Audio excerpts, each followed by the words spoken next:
It's time. According to my watch, it's 3 p.m. And on behalf of Middlesex County, I'd like to call this meeting to order. I am Assistant County Administrator Anne Marie Riccardi. County Administrator Matt Walker is here and attending virtually. As we get started, and before we get started, can we have Supervisor Wayne Jesse provide us with an opening prayer? Dear Heavenly Father, just like to thank you for just waking us up this morning, dear Lord, and let us see another year through 2021, but now we're going to 2022, dear Lord, and watch over all of us, dear Heavenly Father.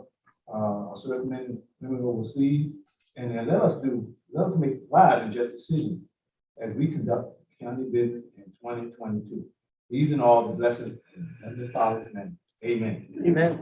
Amen. Thank you. Thank you. Now, if I can I ask everyone to stand while we ask Reggie Williams to lead us in the Pledge of Allegiance? Pledge allegiance to the flag of the United States of America and to the republic for which it stands, one nation, under God, indivisible, with liberty and justice for all. Thank you.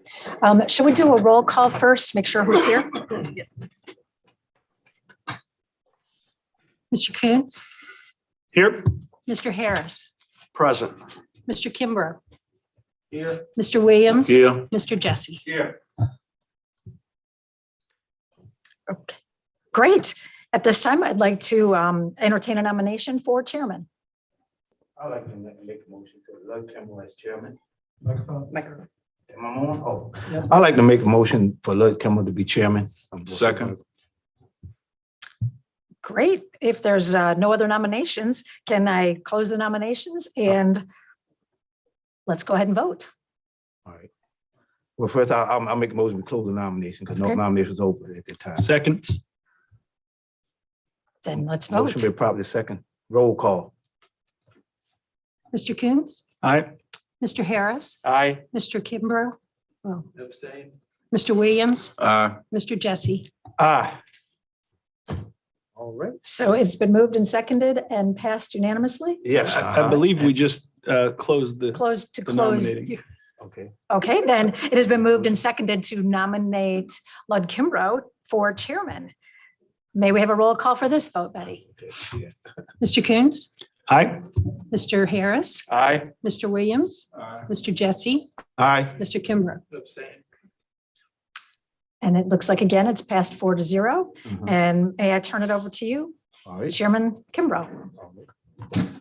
Congratulations. Don't forget your. Yes, thank you, Bill.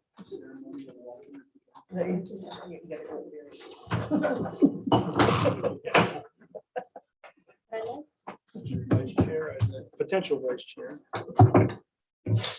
Thank you. Thank you, everyone. I'm honored. Next order of business, I believe, is to ask for nominations for vice chair. Yes, I would like to nominate John Coos as vice chair. Second. Nomination made for Mr. Kuntz and seconded. Any other nominations? I'd like to move that we close the nominations. I'll second it. Roll call. Mr. Harris, Aye. Mr. Williams, Aye. Mr. Jesse, Aye. Mr. Coons, Aye. and Mr. Kimbrough. Aye. All right, the nomination is for Mr. Kuntz. And the nominations are closed, so we will call for a roll call vote. I believe that's right. Mhm. Okay. Mr. Williams, Aye. Mr. Jesse, Aye. Mr. Coons, Abstain? Mr. Harris, Aye. and Mr. Kimbrough. Aye.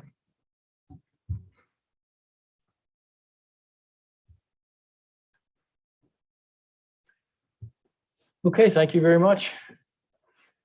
Next order of business is to establish a time and place of regular meetings. And I would like to have a discussion about this. There's always input about having our meetings when more people can attend at the end of the day, but we also have conflicts with the business meetings where we have visitors from out of town that have to come. And often they are working on their own business time. So the 3 o'clock is sometimes inconvenient for citizens who would like to attend. It is convenient for people who are coming to the business meeting as part of their normal business routine. I thought it would be informative for us to just have a discussion about the possibility of moving the meetings from 3 o'clock to 4 o'clock for the business meeting and leaving the evening session at 7. And I'd just like to get input from my fellow members of the board about that. I know there are pluses and minuses, but we'd just love to have your input. Mr. Chairman, yeah, I would just like to say, at 3 o'clock, I think is appropriate for, for the staff and everybody, in my personal opinion. And it makes a really, really long day if you delay it and do it at 5. And then, a lot of times you have people coming from different areas.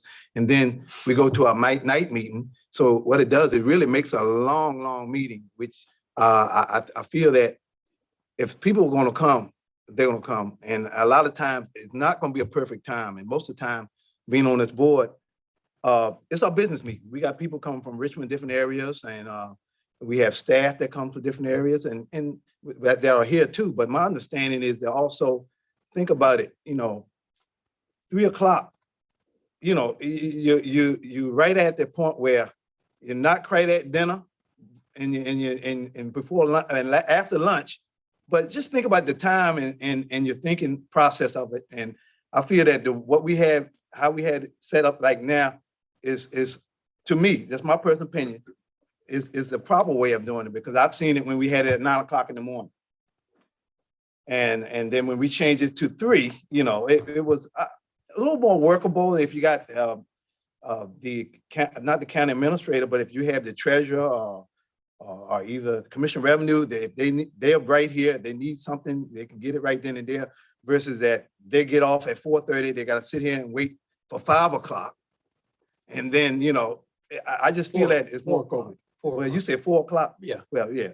But I mean, to me, I like it like it is. It gives you a little break between 3 o'clock to 5. And then if we have a little break, we have a little wiggle room for maybe a little meal. Then we got a night meeting. So now you're rushing us up. If we're going to start at 5, we may go another 3 hours. And then we got to cut right into our night meeting at 7. Because a lot of times you don't know what we're going to have from time to time based on the meeting. Gotcha. Thank you. For clarity, 4 o'clock is what I'm. 4 o'clock. Okay, well, 4 o'clock, another Don, hour. Yeah. Don, But, what are your thoughts? yeah, but I always like that little more wiggle room that we have between 3 and 5 to 7. That gives us a little wiggle room and say, hey, if I'm hungry, I can go get something to eat and then come back and then conduct my meeting instead of being up here with my stomach growling. I've done that before too, but that's on me. I really don't have a issue with whatever time that we're talking about. I think the consideration should be for the most people, how does that affect them, whether you go from a 3 o'clock meeting to a 4 o'clock meeting to a 5 o'clock meeting. My question to you is, or to all the board members, has there been a significant amount of the citizens of Middlesex County that has voiced an opinion on the time frame of the meetings? Because I haven't heard any from my group, but of course I hadn't solicited that information. Have the rest of you had any comments on how that works for the citizens of Middlesex County? I'll let somebody else speak. I ran my mouth enough. I have, in the debates, just this election cycle, it was brought up. I brought it up 4 years ago when I was new to the board, and it was met with similar foreboding. For me, it is about citizen accessibility, and not to stray off topic. I think one of the things we were doing very well was having the meetings live online. I think we should resume that if that's not ongoing. The other thing is, I think the tradition historically was to break for dinner where we would all go out to dinner together. That hasn't been happening during COVID. And I don't think our relationships on the board have suffered from that, which isn't to say I don't want to go to dinner with everybody, but I do think breaking the meeting into two sections is a very inefficient. And my recommendation would be to keep it at 3 o'clock, but start with the 7 o'clock meeting. Those usually go very quickly. If we know we have a heavy agenda, they might even go more quickly, and we would have a chance to get out of here before Wayne's stomach starts rumbling, which is in all of our best interests.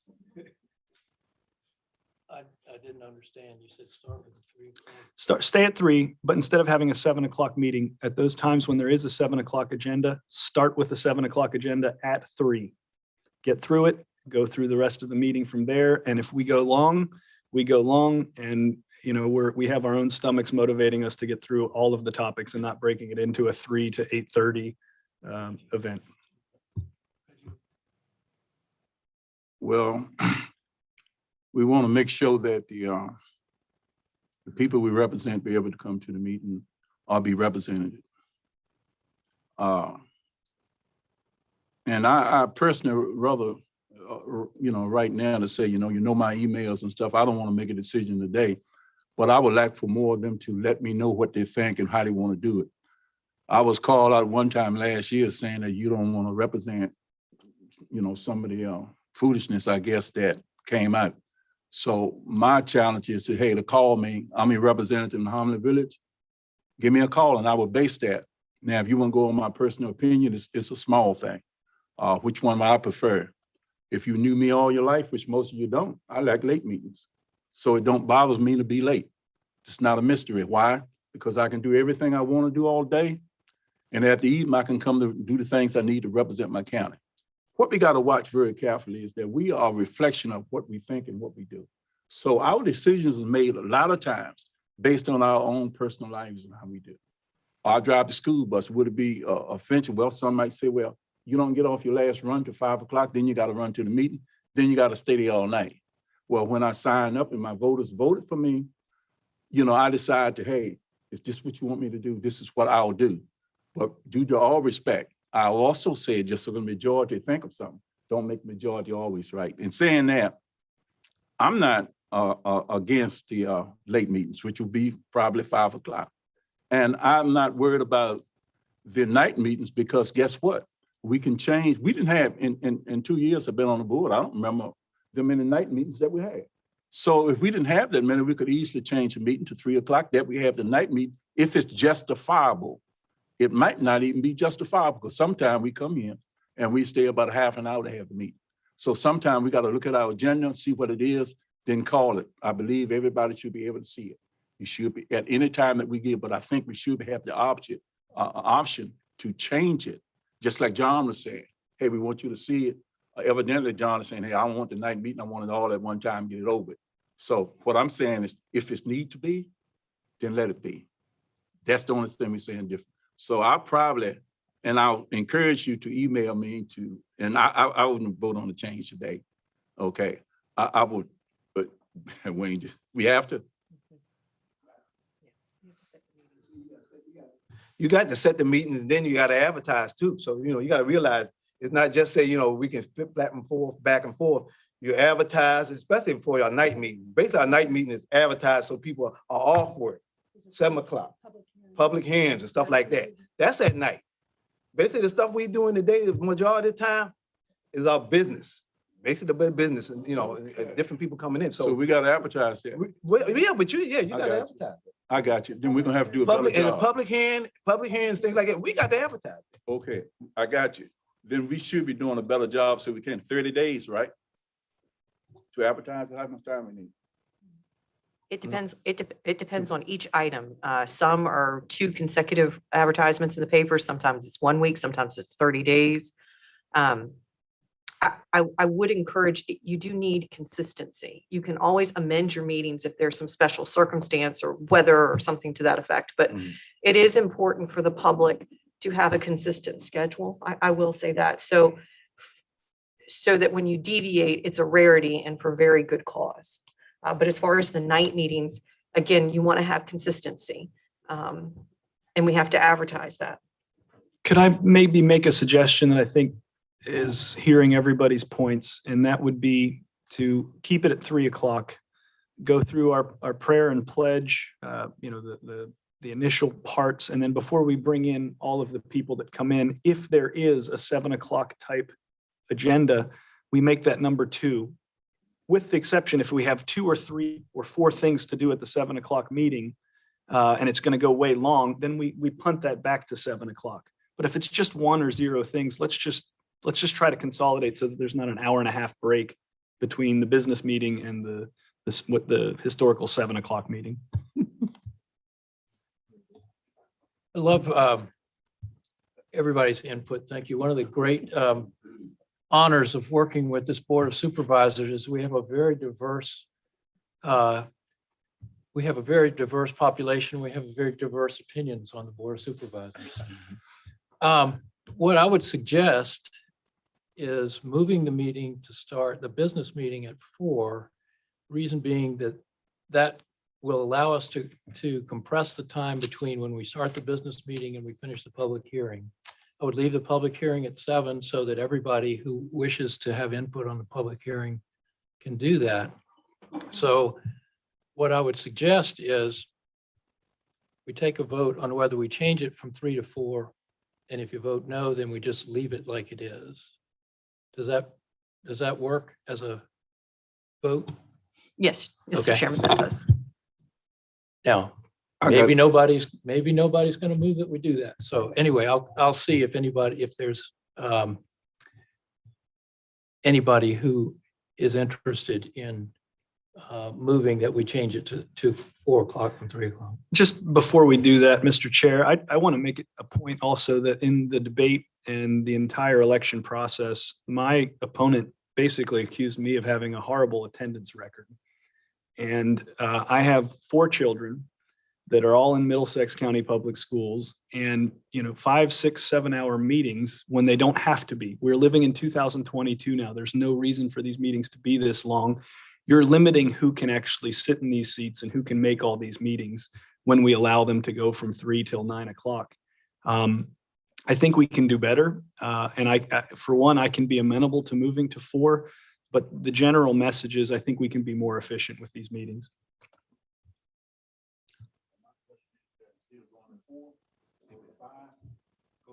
Go to 5, and then at the night meeting, you can just have a small recess and go into the night meeting if you had one. And then the last 2 years I've been on the board, they've been pretty quick. So I base mine so you could go into one, you have your snack or whatever you're gonna have, then you go into the other one, you don't have to wait. So we're gonna change time and all, either way, we pull them closer together.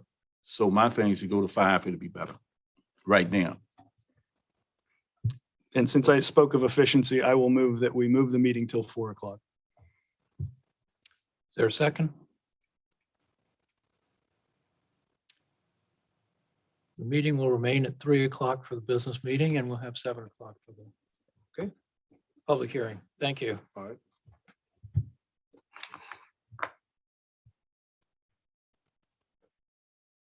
The next item of the agenda, I need some help with.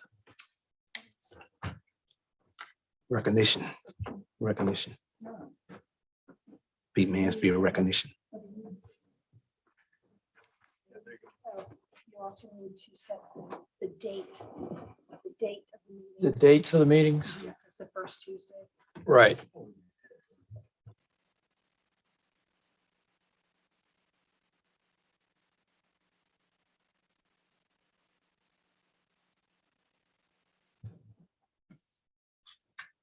So then what I propose is that our business meetings begin at 3, public hearing at 7. The dates are the first Tuesday of the month unless that date conflicts with the election day. I guess it's the national election day, in which case it goes to the following day.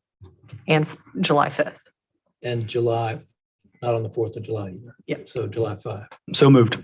I'll second that motion. Roll call. Mr. Williams, Uh, Mr. Jesse, Aye. Mr. Coons, Aye. Mr. Harris, Aye. Mr. Kimber. Aye.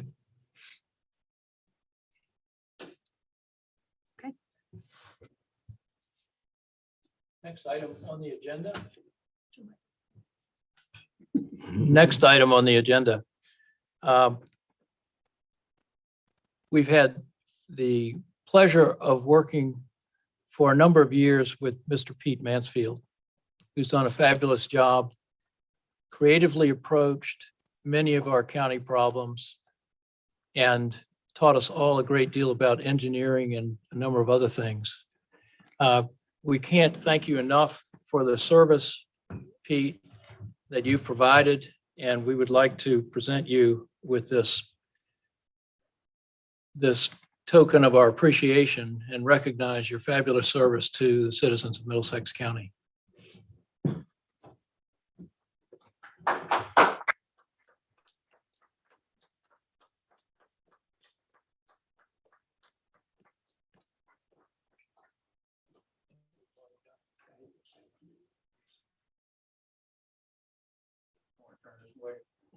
You want me to move over there?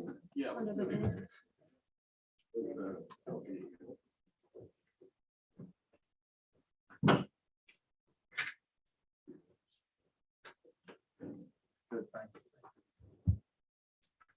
Hey, I would like to say, thank you, everybody. My pleasure to work with you. And I think if I wasn't about 81 or 82, I'd be really thrilled.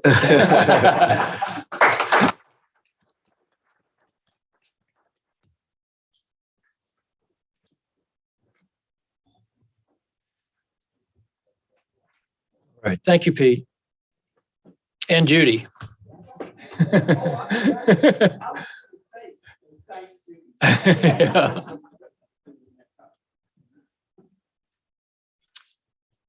All right, moving right along to our consent agenda.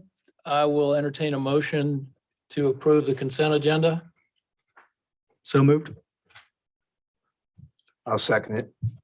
Any discussion? Roll call, please. Mr. William, Mr. Jesse, Aye, yes. Mr. Coons, Aye. Mr. Harris, Aye. Mr. Williams, Aye. and Mr. Coons. Mr. Kimber. Aye.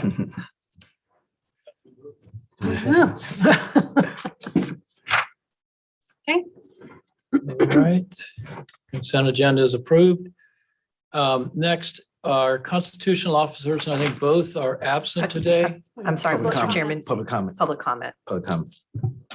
Oh, I missed that. Number Sorry. 4. Sorry. Public comment. Did anyone sign up to speak? I have not received any public comment Okay. cards. Would anybody like I to think I- address the board?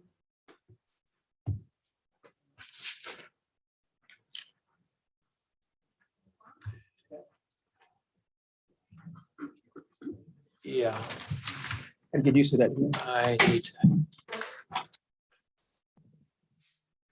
You got it? Thank you. All right, for public comment, I know you know these rules, but I need to read them. Go right ahead. Each speaker will give his or her name and address for the record. And each speaker will be given one opportunity to speak. All comments or remarks will be addressed to the Board of Supervisors, not the audience. And welcome. Thank you, Mr. Chairman. Robert Jackson, Urbana. Good afternoon, board members and others, and Happy New Year to you all. And congratulations to you, Dawn. Thank you, sir. Confederate statues. The principal legacy of Confederate statues symbolizes white supremacy and the institution of slavery. Since these beliefs conflict with American values and ideals, they should be removed from public spaces. They can be displayed in museums with proper historical context rather than on a pedestal to be admired and glorified for what they represent. These monuments are a one-sided view of history. It's too divisive in the modern day America to continue to display these monuments for a painful, suffering, torturing part of American history. These monuments have been allowed to exist based on the arguments that they represent a historical perspective connecting to the morals of that time. What we fail to acknowledge is that this is a white perspective and only one-sided, as abolitionist societies were formed in the 18th centuries. However, more important, we fail to acknowledge that to the Blacks of that era, slavery and immoral, and where slavery was immoral and inhumane.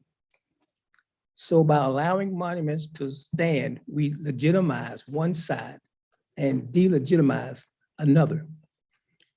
Statue of men who willingly fought for slavery can be painful as well as hurtful. As an African American, when I walk near a Confederate statue, it sickens me. The one and only thing these monuments represent is a celebration of white supremacy and slavery. The unequal number of monuments honoring Black Union soldiers in comparison to Confederate monuments is not reflective in the belief of many US citizens, and it shows just how divisive these monuments are. Certain people who are so eager to keep the statues up are the same people who oppose the creation of monuments for civil rights leaders. If the monuments are not in a proper historical context, their divisiveness could outweigh their usefulness as reminders of two very different periods of American history. Confederate monuments, memorials, and flags enable public worshiping of white supremacists. It is for these reasons that this monument in front of this courthouse that fought to uphold slavery be removed. Thank you.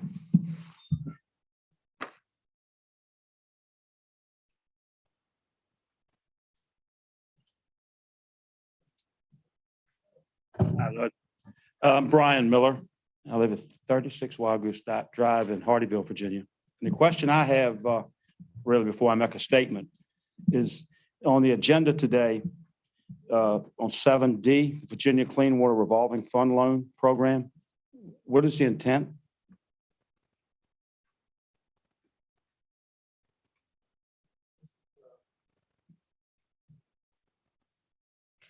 This is a time for the public to, if I may, Mr. Chairman, just to explain our standard procedures as you're new to the chair. This is a time for the public to comment, and it is typical for staff at the end, if the board so asks, that the county administrator or the appropriate staff member may respond if appropriate. But this is a time for the comments to be made. So I don't want anyone to think you're being rude by not responding, but you may respond at the end if you so choose. We've got your question, Brian.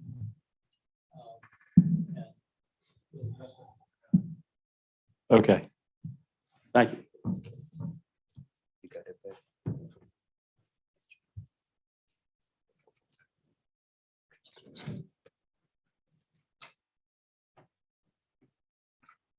Anyone else wish to address the board? And then you got to close public comment. Okay, I will close the public hearing. Mike. We'll close public hearing, public comment. Thank you. I got my training wheels on today. Mr. Chair, if I may make a comment, when the agenda is released, it also shows the pages. So for instance, 7D would call you to page 61 of the package, and you could see the letter from the Commonwealth of Virginia's Virginia Department of Environmental Quality. So for anyone in the public listening, that gives you some better information if you have absolutely no sense of what the issue is. I think it's on the website and fairly easily accessible. Thank you. Is the full packet available? Yes, It's on the Mr. Chairman, website. as soon as it is provided to the Board of Supervisors pursuant to the Virginia Freedom of Information Act, it is put on our website as well. And so that content is there, which is on the general Middlesex County website, and I believe it's even on the front page. So I see. there's a link to it. So the purpose of the agenda item looks to be just an update on the loan from the Clean Water Revolving Loan Fund Program. Okay. We finished public comment. Moving right along, constitutional officers Kathy and May are both absent today, I believe. And their reports are included in the board packet. Any comment or question about the constitutional officer reports? All right. Moving right along.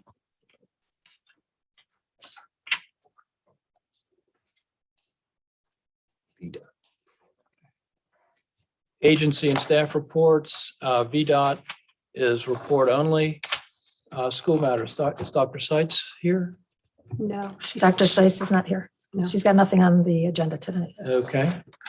Social services. Rebecca, No. it's report only. It's in the packet. Dave Kretz.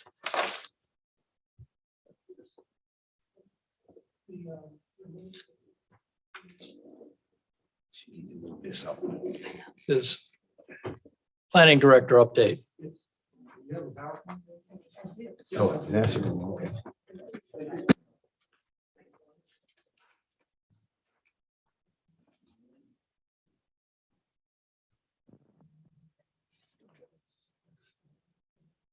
Yes.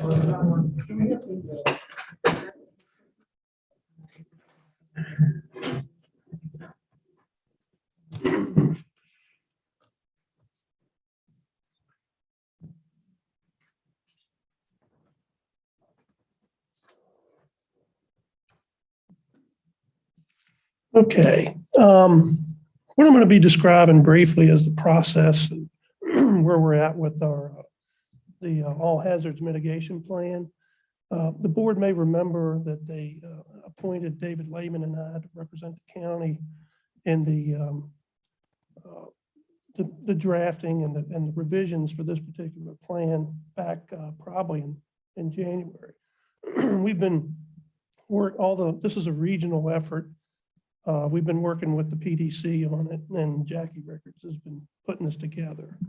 So I'm going to go through this presentation. The Middle Peninsula Planning District Commission has been funded through FEMA and VDM to assist and guide the Middle Peninsula localities in updating the regional all hazards mitigation plan.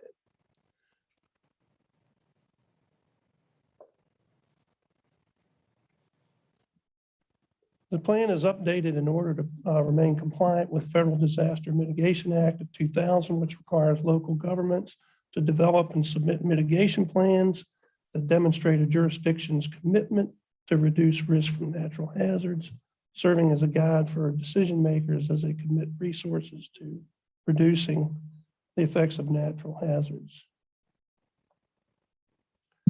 With an adopted mitigation, with an adopted hazards mitigation plan, citizens are eligible to receive post-disaster hazard mitigation funding.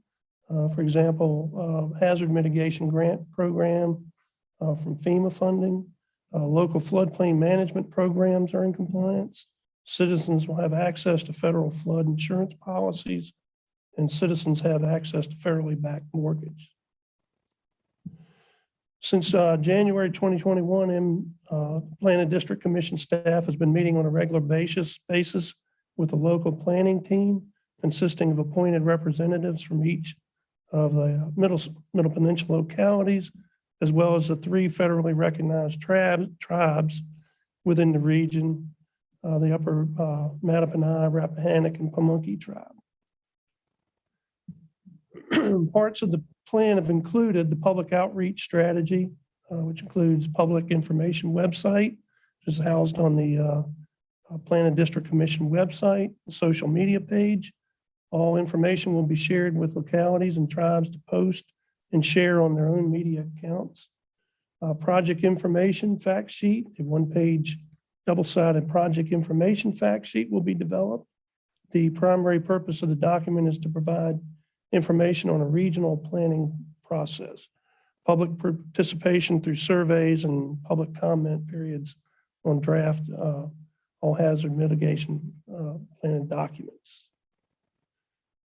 Dewberry has been contacted to conduct a hazardous assessment, which is a risk modeling software to assess the region's risk from flooding, hurricanes, winds, and sea level rise.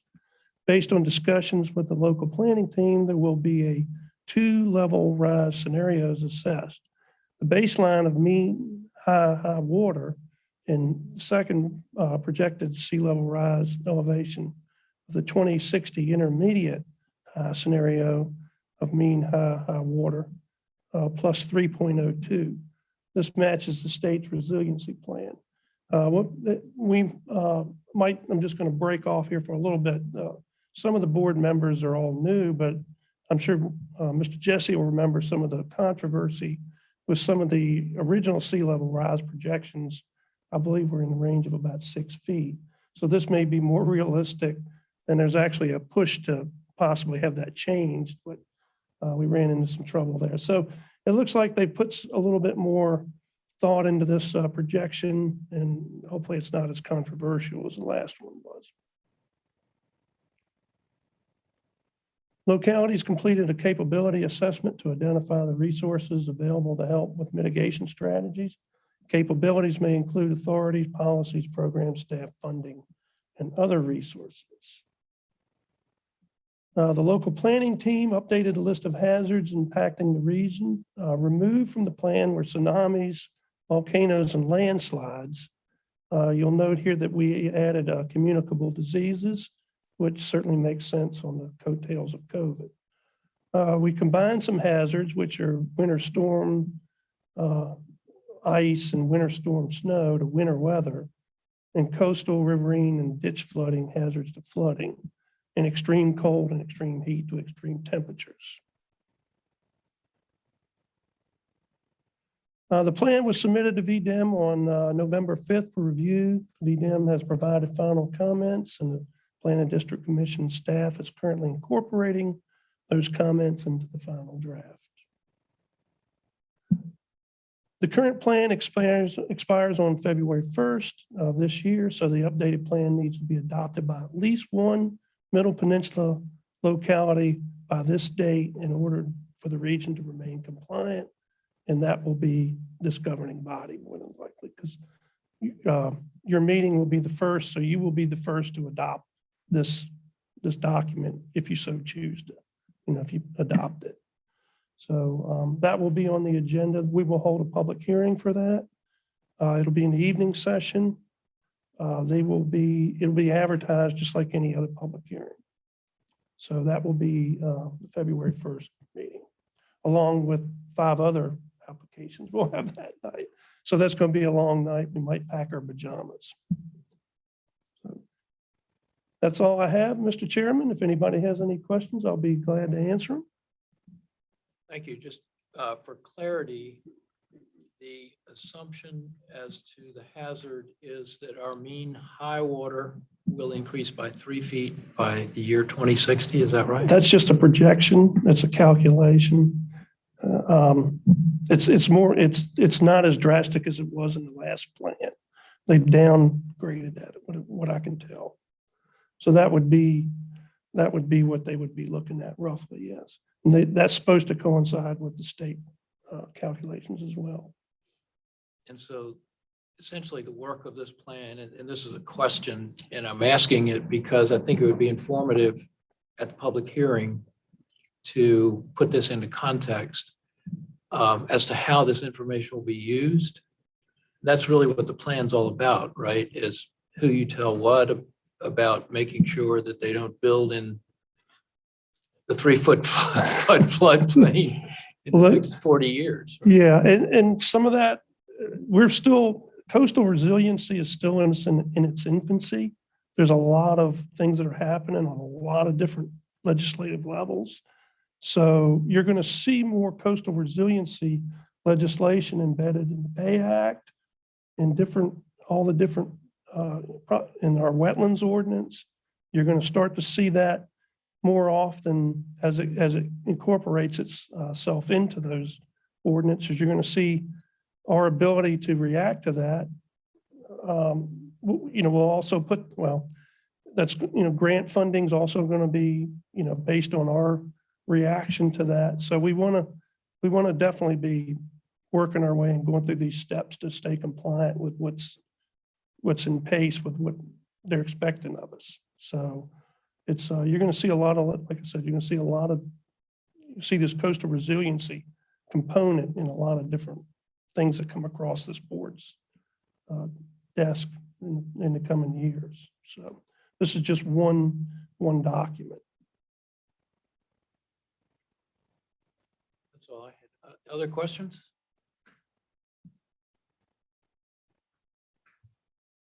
Thank you, Dave. Yes, sir. Thank you, Mr. Chairman, board members.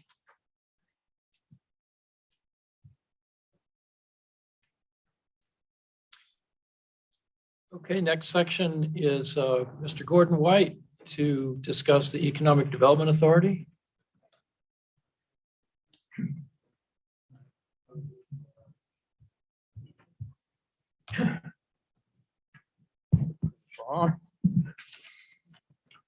Chairman Kimbrough, members of the board, for the record, my name is Gordon White. I'm chairman of the Economic Development Authority. I'm here this afternoon to apprise the board of a grant offer of $120,000 from the Virginia Tourism Corporation under the federal government's American Rescue Plan Act, otherwise known as ARPA. I believe you have information about the grant in your packet. The grant is directed to the county, and the EDA cannot get access to all of the criteria required to use it until the county grants that access. It's a little confusing as to how the Tourism Corporation would like this to be done. At one point, they told us that Mr. Walker could give us access without telling us exactly how to do that.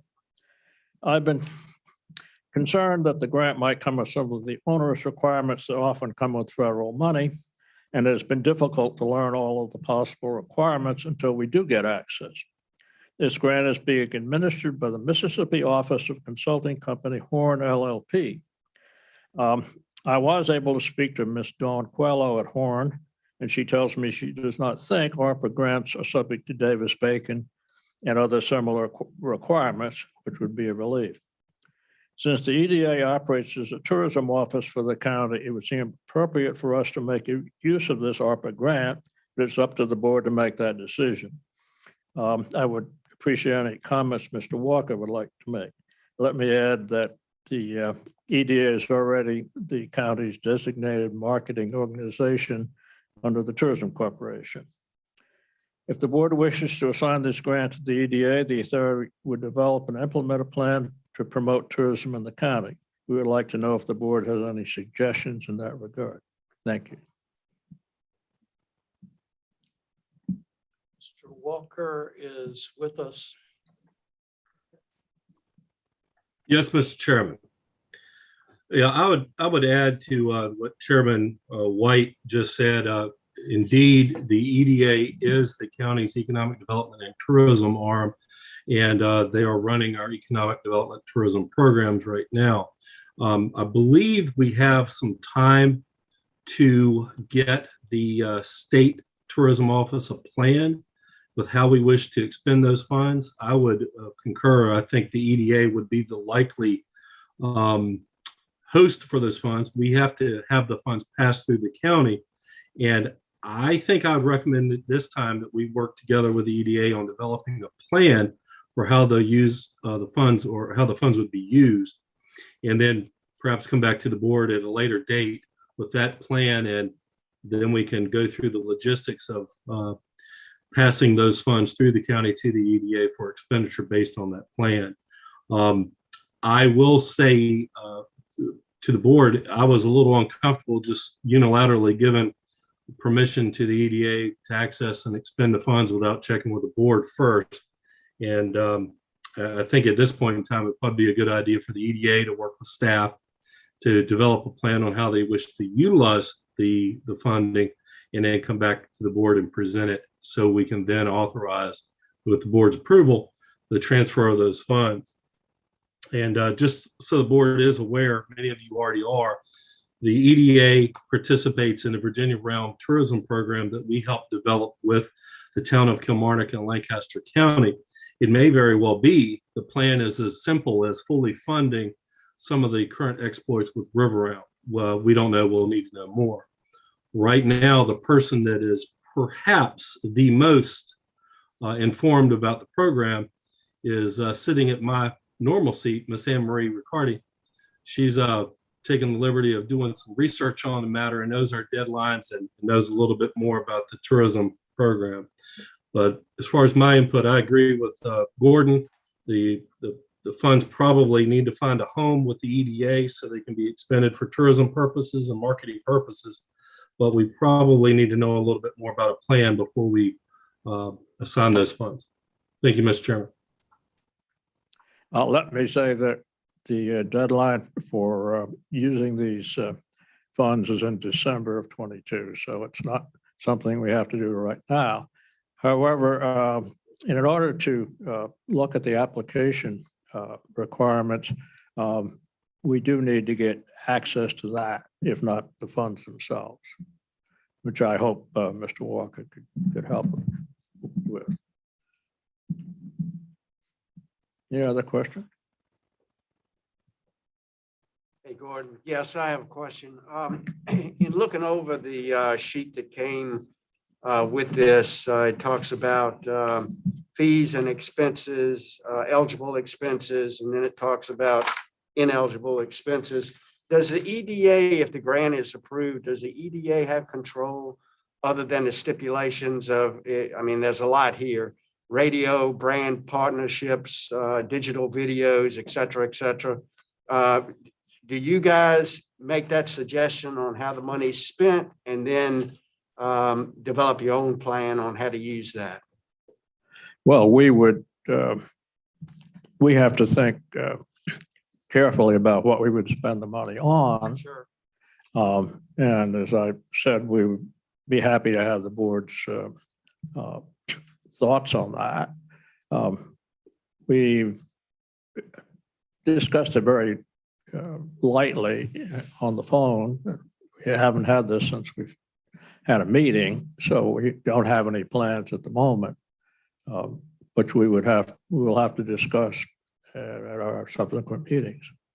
If I may, I can add to that, and that is that the plan is required to be submitted to that online portal to which you were referring.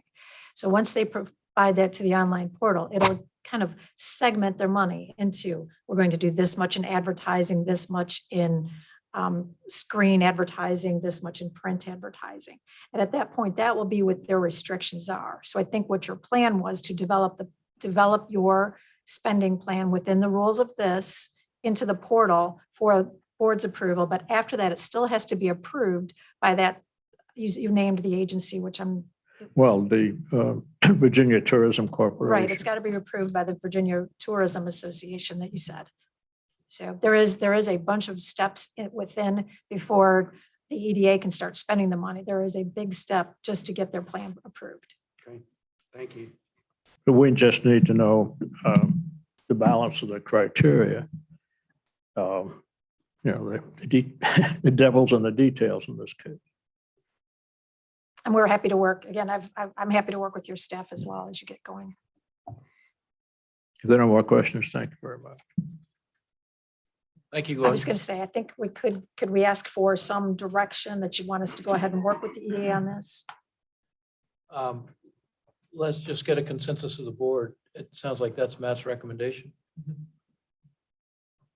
Mr. Jesse? Yeah, I think it's a good idea to research and do find out exactly what's going on from both parties and have a blessing for it. And I agree with it. I'm good with doing that before we just hand it over. Have some meetings of the mind. Put it that way. Done. I agree too. Let's proceed on.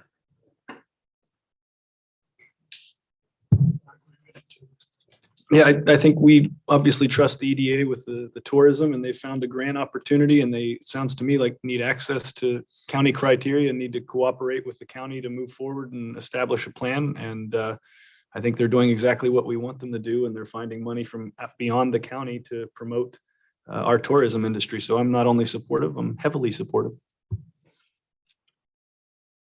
Terrific. Thank you.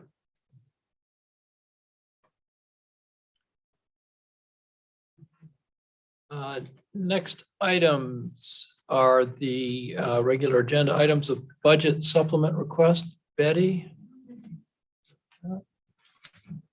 Okay, this is for budget supplement requests, FY 22, number 25.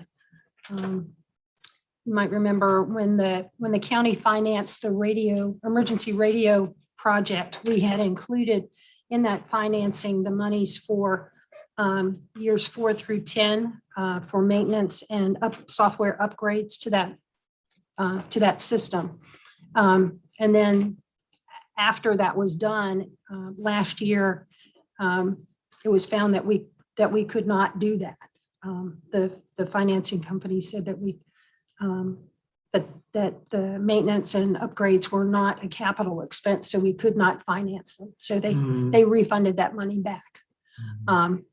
So we now have the first payment for year 4 of our maintenance and upgrade. This $167,492.50 has come due, and we need to appropriate a portion of that refund into the budget so that we can pay that. I see. So we originally thought that we could just finance That we could multiple finance years of everything. maintenance, and we couldn't. We got our money back, and now so we're just appropriating that. I Yes, see. Okay. Is that the only budget supplement request you have? yes. Okay. I'll entertain a motion. I'll make a motion that we approve the supplement request, FY 2022-25. Second. Any discussion? Roll call, please. Mr. Coons, Aye. Mr. Harris, Aye. Mr. Williams, Mr. Jesse, Aye. and Mr. Kimbrough. Aye. Motion is approved. Next item, the VDOA Hummel Field Grant offer. Betty? Right. As you remember, the county has been working or has been partnered with Oscar Barber towards the final goal of expanding and realigning the runway at the airport. There are many steps involved with this process. The first of which was redoing the airport layout plan, which was approved a few months ago. There's actually, we are still working on, even though it was approved, there was a conditional approval. And we are still doing some ongoing work with that.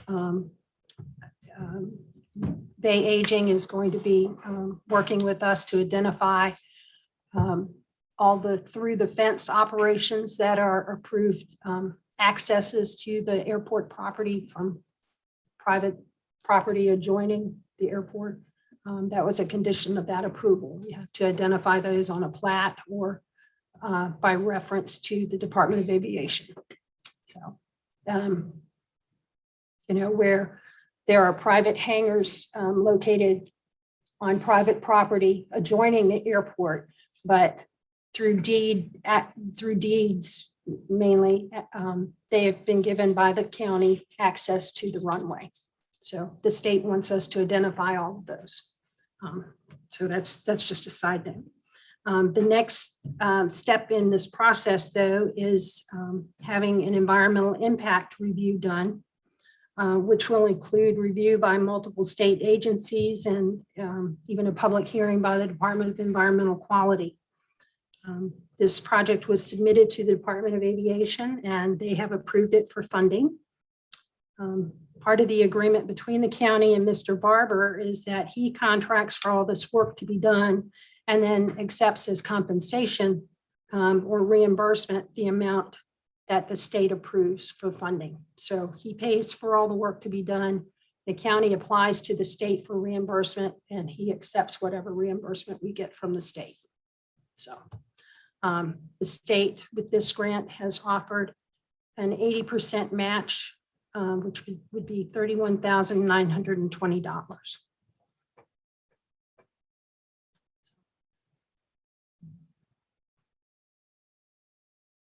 That the county has to enter into a grant agreement to receive those funds. And so the net impact on the county Would be zero. would be zero. Yes. And so we need a motion to approve this. We need a motion to accept the grant agreement offer. Thank you. I'll make a motion that we accept the grant offer. Second. Any discussion? Yeah, I would just say that the net is that we have eventually a expanded, realigned runway. At this stage, zero cost. I think there is some cost to the county eventually, but at this stage, it's still zero cost. Right, there will be costs because part of this environmental impact review, it will identify obstructions that might be in future in flight paths and things like that. So the county will have to obtain aviation easements over those properties, and there might be some compensation involved to landowners to purchase, the right to cut trees or things like that. But that's part of what all this is for, is to identify those areas. Okay, motion has been properly made and seconded. Any other discussion? Roll call? Mr. Harris, Yes. Mr. Williams, Mr. Jesse, Aye. Mr. Coons, Aye. and Mr. Kimbrough. Aye. Motion is carried. Next item is the Bay Consortium Workforce Development Board, input from Mr. Walker. Yes, Mr. Chairman, last month we thought we had a potential candidate for the appointment for the Workforce Development Board. And that candidate may still actually be in the room, but I do not know if we ever got him his information that he needed or ascertain his final level of interest. So not knowing that, I'd probably recommend we table this for one more month. Unless someone happens to be in the room and is interested in being appointed. Someone's in the room and their head is nodding. Would you like to approach the podium? I would. And Yeah, if you can encourage him to come to the podium, Mr. Chairman, I would introduce everyone to Brian Miller. This is a time to speak. Yeah, speak now or forever hold your peace, Brian. Yeah, I'm interested in serving on that board, Matt. And I feel Very like good. that, I'm we could, very happy to we could hear help. it. Yeah. Okay, is that it? That's great. Thank you, Brian. Mr. Chairman, Brian came immediately to mind when they were interested in an appointment. Of course, the board may recall that this is a post that was served by Lewis Belcher, and Michelle Brown, I believe, served in some capacity on that as well. And we've been without a member on the board for quite some time. And I'm really happy to hear that Brian has agreed to serve. I think you representing the business community in the county would be a good appointment. So he is my recommendation, Mr. Chairman. Thank you. Do we need to take action on this as a board? I would request that y'all do if you're comfortable with doing so. I think they have a quarterly meeting coming up, and it would be nice to have some representation there. And is this a consensus item? You need a vote, please. Okay, I'll entertain a motion that Brian Miller be our representative for the Bay Consortium Workforce Development Board. So moved. Second. Any more discussion? Vote, please. Roll call. Mr. Williams, Mr. Jesse, Aye. Mr. Coons, Aye. Mr. Harris, Aye. Mr. Kimbrough. Aye. Motion's carried. Thank you, Brian. Next item is Virginia Clean Water Revolving Loan Fund Program, and Mr. Walker has more information on that, and that's on page 61 in the packet. Yes, Mr. Chairman, the county was awarded the Clean Water Revolving Loan Funds for the topping sewer system. The board may recall we went through a similar process with Cook's Corner. We were awarded revolving loan funds for that project as well. I think the question came up in public comment, what would be the intent? The intent of this is just notifying the board that we have applied for and received, and we're awarded the loan if and when we need it. We will know more about final project costs after we bid the Cook's Corner project, which we have our other revolving loan fund offer from the state on. And of course, we'll know more about the topping final costs once that project's out to bid. So by applying for these revolving loan funds, we're not obligating the county at this point in time to those funds. They've just made us an offer of funding. We will approve that offer at a subsequent board meeting and move to closing. When the board moves to closing with the state on revolving loan funds, that's when what they term their program rate is established. Currently, I think the rate, last time I looked before Christmas, the current rate was 1.7%, and it's been bouncing between 1.7% and 1.9% for several months. It's still very low. Another aspect of Clean Water Revolving Loan Fund that I'll discuss briefly today and probably a little bit more in detail on Friday is the state, when it is able to say remove a number of homes from failing septic systems, things of that nature, and there's an environmental degradation component that is being alleviated by the project, has been known to grant principal forgiveness, which in a sense is a back kind of a behind the closing grant, if you will. They basically forgive a portion of principal on a loan. Remains to be seen whether the county would be eligible for any principal forgiveness on either one of these two offers, but we are approved at the 30 years for the program rate, which is a pretty good, lower than market rate. And if you have any questions, I can answer them. But this is more of an FYI. So far, we're betting 100% on getting approvals on these applications through the Clean Water Revolving Loan Fund. That's great. Great, thank you.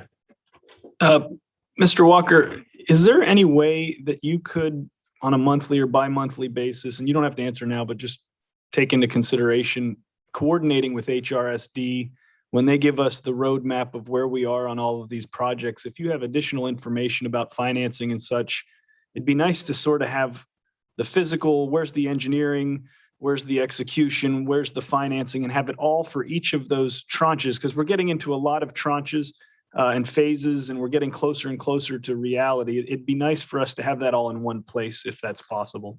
It is, sir, and that's a good segue into my next report for the board under my manager's report, the agenda for Friday's work session. HRSD's Jeremiah Burford and the county's engineer with Timmons will be available for that work session, and that is our intent for the work session. So you're getting a lot of that on Friday. Great, thank you. So Matt, are we looking to take any action on this today, or we have just been approved for a program in the amount of $2,550,000 for program rate up to 30 years? Is that correct? That's correct. We've been approved. We've made application. We've been approved for it. The next step in the project would be to send the project out to bid. And then according to our agreement with HRSD, there's a final approval needed by the board after bids come in to send the project forward. And we have a couple of exit ramps out of the agreement that we can take at any time the board chooses due to cost and other concerns, primarily cost, that we can take and different ramifications for each. But we have that next consideration in front of the board after we send the project to bid. So once the bids come back and the county decides to proceed, is there any time frame on the 2.5 million loan application of when you can use it and can't use it?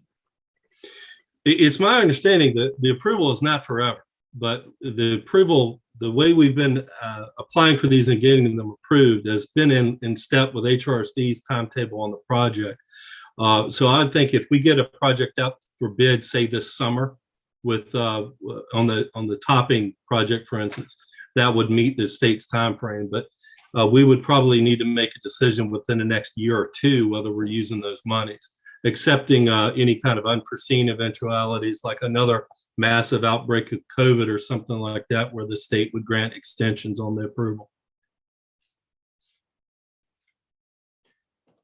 So a question that kind of follows, if the bids came in at a different amount than the 2.55, do we then go back and have them adjust, or at least petition them to adjust the principal amount to whatever the bids come in? That is indeed my understanding. And of course, if they're less, we would probably adjust it lower. So I think adjustments can be made up until closing, subject to funds availability, which with the passage of the Infrastructure Act, I think the funds availability is not going to be as much of a problem as it has been in the past. Gotcha. Any other questions about this? Well, then, Mr. Chairman, if I may, I'll steal some of my thunder real quick for the manager's report, and I'll bring it forward because this is timely. We've been approved for 2 clean water revolving loan funds, and those approvals came prior to the passage of the Infrastructure Act on the federal level.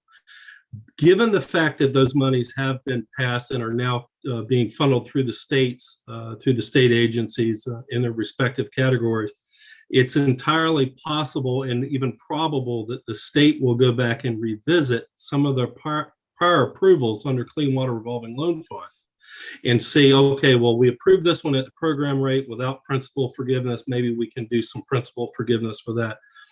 And it's my understanding, after some conversations with DEQ and some conference calls I've recently had, that may be what they look at doing. One of their primary driving factors on funding those types of things through the Infrastructure Act is indeed shovel-ready projects. And being that we went through the preliminary engineering, went through the environmental assessment, and now are entering into going out to bid and receiving bids, you really can't get any more shovel-ready than that. So it makes really most of all of our sewer projects very strong candidates for Infrastructure Act funding through DEQ. That's good news. Yep. Thank you. Okay, next agenda item, Anne Marie, the Cook Corner Nature Trail request. Yes, at the last board meeting, board approved the contract to and this is similar to the discussion we took for us for projects. You know what? Missed my whole thing. You missed the whole thing. I was really good too. At the last meeting, the board approved the contract to construct the Cook's Corner Nature Trail. This fee waiver is related to that. And so I ask that you waive the fees for planning and zoning development, approximately $425, so we can continue with the construction of our Cook's Corner Nature Trail. Thank you. I'll entertain a motion to waive the fee. I'll make a motion to waive the fee for the trail. Second. Any other discussion? Roll call, please. Mr. Coons? Aye. Mr. Harris? I think all of them might. Aye. Mr. Harris? Aye. Mr. Williams? Mr. Jesse? Aye. Mr. Kimbrough? Aye. Motion is carried. Thank you. And Anne Next. Marie, on All right. to Puller Center. Awesome. At the September 7th board meeting, Sheriff Bushy presented a plan to use the Puller Center as a replacement sheriff's office, and we added to that the Emergency Operations Center. He presented a preliminary sketch, as you may recall. After some discussion at that meeting, the board suggested and recommended for the staff to create a committee to continue the process, basically determining whether or not this was a reasonable alternative. County staff has met on a couple occasions, and we met with about 2 weeks ago with Bay Design to discuss what really needed to be done. Bay Design has suggested that in order to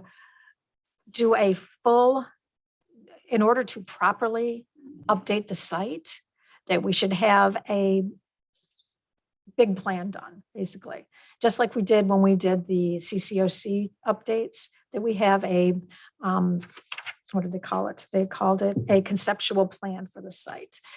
They came up with a quote for 29,300. I reviewed that with, again, I kind of went on my own on this because that wasn't the original thought of how this was going to be. And when I brought this forth to the committee kind of sat back and said, with all the changes and between the changes that I need as just to maintain the facility, the changes that would need to be done for the for the Emergency Operations Center, as well as the Sheriff's Department, and technology that would have to be done regardless of what we ever did with the site. They agreed that it'd be a good idea to get Bay Design's hands involved in this.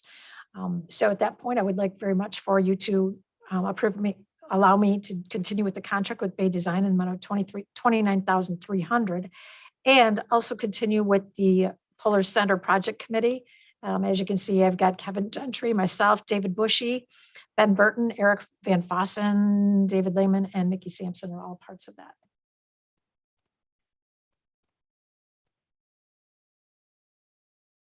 Okay, thank you. I'll entertain a motion. I'd like to ask a question before we proceed.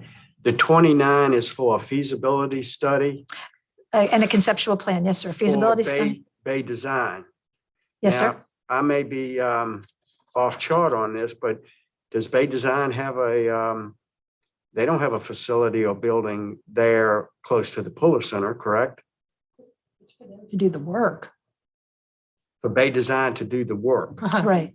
I should clarify, we are under contract. The Board of Supervisors entered into a contract, I think it was a year ago, maybe 2 years ago, with Bay Design to do most of the design, surveying, engineering type work.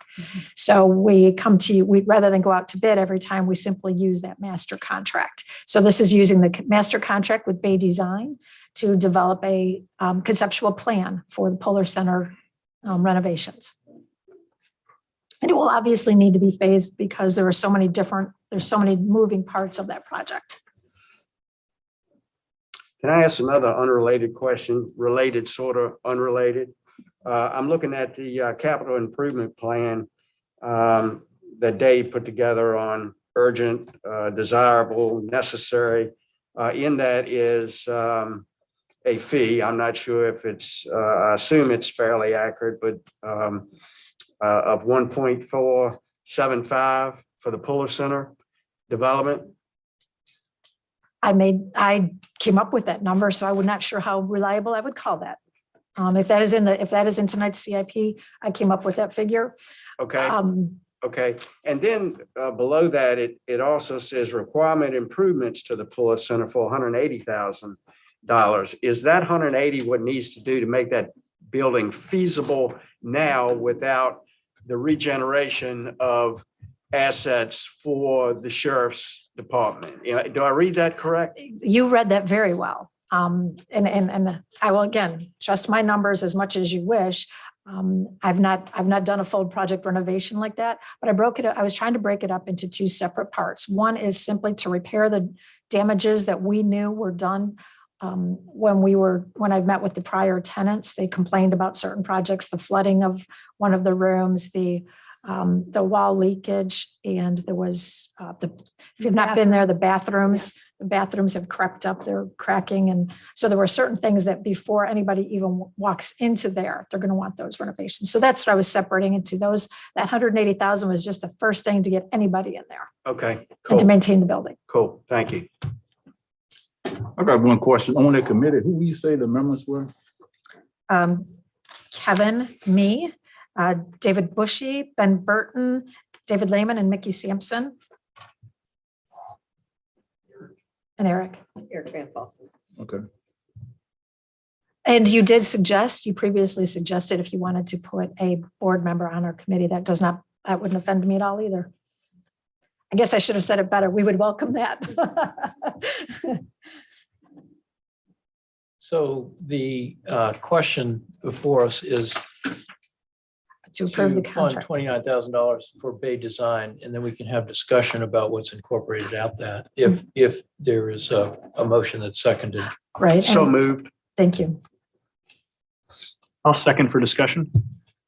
And I'll go one step further. The money is budgeted. We had put aside a certain amount of funding to do some of these repairs to Polar Center, but that was before I started looking at it, and I started getting pretty much involved, as you know, when the tenants finally moved out, to determine what all the problems were. And that's when there was no way the money that we had budgeted this fiscal year would touch any of the repairs. So this 30,000 would get us started. Gotcha. Okay. Discussion. Yeah, I'm excited about the project. I see it as cheaper than building a whole new location for the sheriff. The sheriff's expressed interest in it. My only concern, and at the risk of offending one of our partners in Bay Design, what assurances do we have that we are getting multiple bids for design work? I feel like we cut a lot of checks to Bay Design and they do great work, but if someone were to ask me off the street, how do you know they're not taking you? I don't know that I have a great answer for that. So, before I sign off to that, I'd like for the administration to speak to how we know we're getting the best design, price, and value available. And they may not answer now or. No, I could speak to that, and it's probably something that is ripe for renewal and rebidding. When we put out for bid several years ago, requests for proposals for ongoing engineering and surveying design services, Bay Design was selected because they submitted the most attractive proposal. It's not to say that we shouldn't do it again. I think the proposal comes up for renewal next year, but if it's the board's desire and will to do so, we could try to get another RFP on the street and see what we get.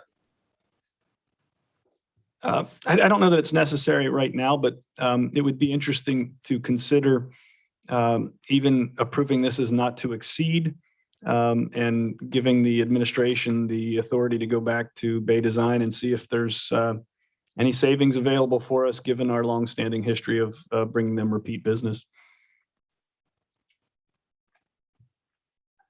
I'd be delighted. Other discussion?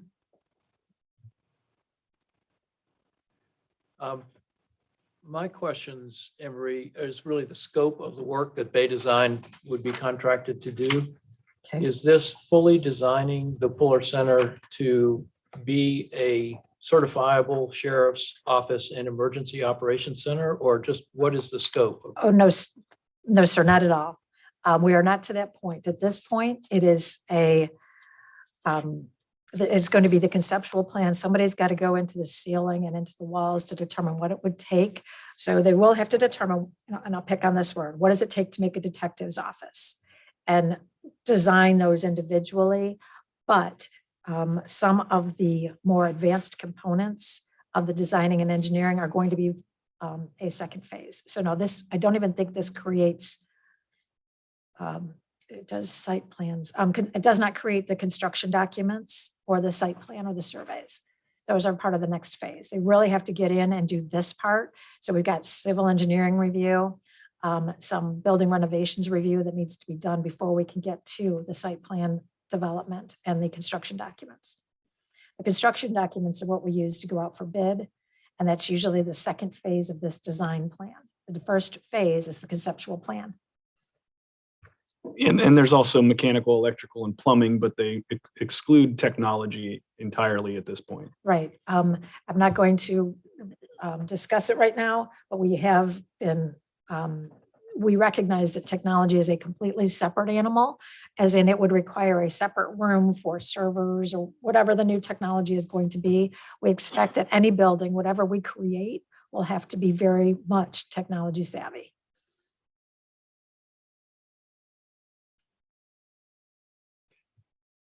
So is this basically getting us from a hand sketch design of what might be feasible to Yes. a more realistic, more detailed plan that would be the foundation of developing a construction plan? Or Yes, sir, you are exactly right. And I'll go one step further. When we left the last meeting, I really thought I was going to be able to go out and contact 3 vendors and say, I have a flooding issue. Can you fix it? I have a wall issue. I really thought I would be able to do that.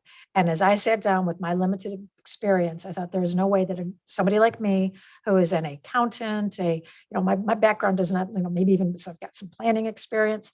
I've got water sewer experience, but there is no way I could go out and develop a plan that would renovate that building. So this will help us get somebody to take that leadership role in developing the plan for the building. Something that your staff was not able to do. I see. Thank you. I got a couple questions. I thought back in September of last year, we was talking about the building all together. So I don't know where exactly the money is gonna come from. Whether we put it in the budget, which we did not, because it didn't start it last year. So what we're spending money from what? I don't know where we're spending the money from. And if it's not in the budget, that means we gotta be taking something that's left over and we're getting ready to go into a budget year. And another concern that I thought somebody that was on one of the supervisors was on this committee. Now I don't see neither one of them. So, I could have been wrong, but I thought it was. Now you've met 2 or 3 times and evidently no supervisor was on it to be aware of something. Now we're asking for money. I just don't know where the money is coming from. I didn't see it. And I hope in the near future, when you start doing the budgets, I want to see where you're going to spend money at, because this kind of way we keep on spending. We look at 29, we could be looking at $2 million to do the thing. So we got to stop playing this thing, decide where the money is coming from, exactly how we are doing it. So that's the part. We got in the middle of a project because last year I started with a school. We was trying to get a school to go in the Puller Center. That changed in somewhere around September of last year. That means 0 plans were made to do anything. Now we thinking about budget that gonna cost money to do something versus what I was trying to do to bring the county revenue. So now we don't flip the coin. Now we come to today saying we need X number of dollars to get something moved. Man, I don't know nothing about it. I'm on the board and I don't know the fact. And I'll be honest with you. I don't like that. Then if I don't know, then it's a circle that's no, and the rest of them don't know. So if I don't know, the county don't know neither. That's a circle. Now that's all I'm saying about it. And I might sound a little upset, but I'm seeing money being asked for, money being spent, and I'll be darned, nobody know where it's going to. They don't know where it's coming from. Now we got a tax assessment coming up. I might be getting off track on this letter. We got a tax assessment. So now we got to look at budget. We got to look at spending money. Am I against a sheriff to get another project? This is not how it started. And somebody on the board was on that committee. Now that's something crazy. And I don't think I'm crazy. And it's some things I just don't like about it. I understand what's being done. I like what John was saying about Bayline's design. We got to compete. Okay, we got to get other prices than doing things as a county. I'm not looking at no individual at all, but I just don't care too much about asking for things, and I have no idea where it's going to come from. And I don't think it was in no budget that we was going to do this before the upcoming budget year. So I don't know. Is there what would be the source of funding for the 29,000? There was in the maintenance budget, sums set aside for and bear with me, Animal shelter for the animal The shelter. animal Remember shelter improvements. the kennel covers? and for this. What about Three Oh, Health Rivers? Department. Three Rivers Mhm. and for this. So we knew that there was a problem at the Puller Center. So again, you would have us not knowing exactly how much anything was going to cost. I think we put a total of $150,000 in this line item for these 3 items. So that is where the source of money is going to be.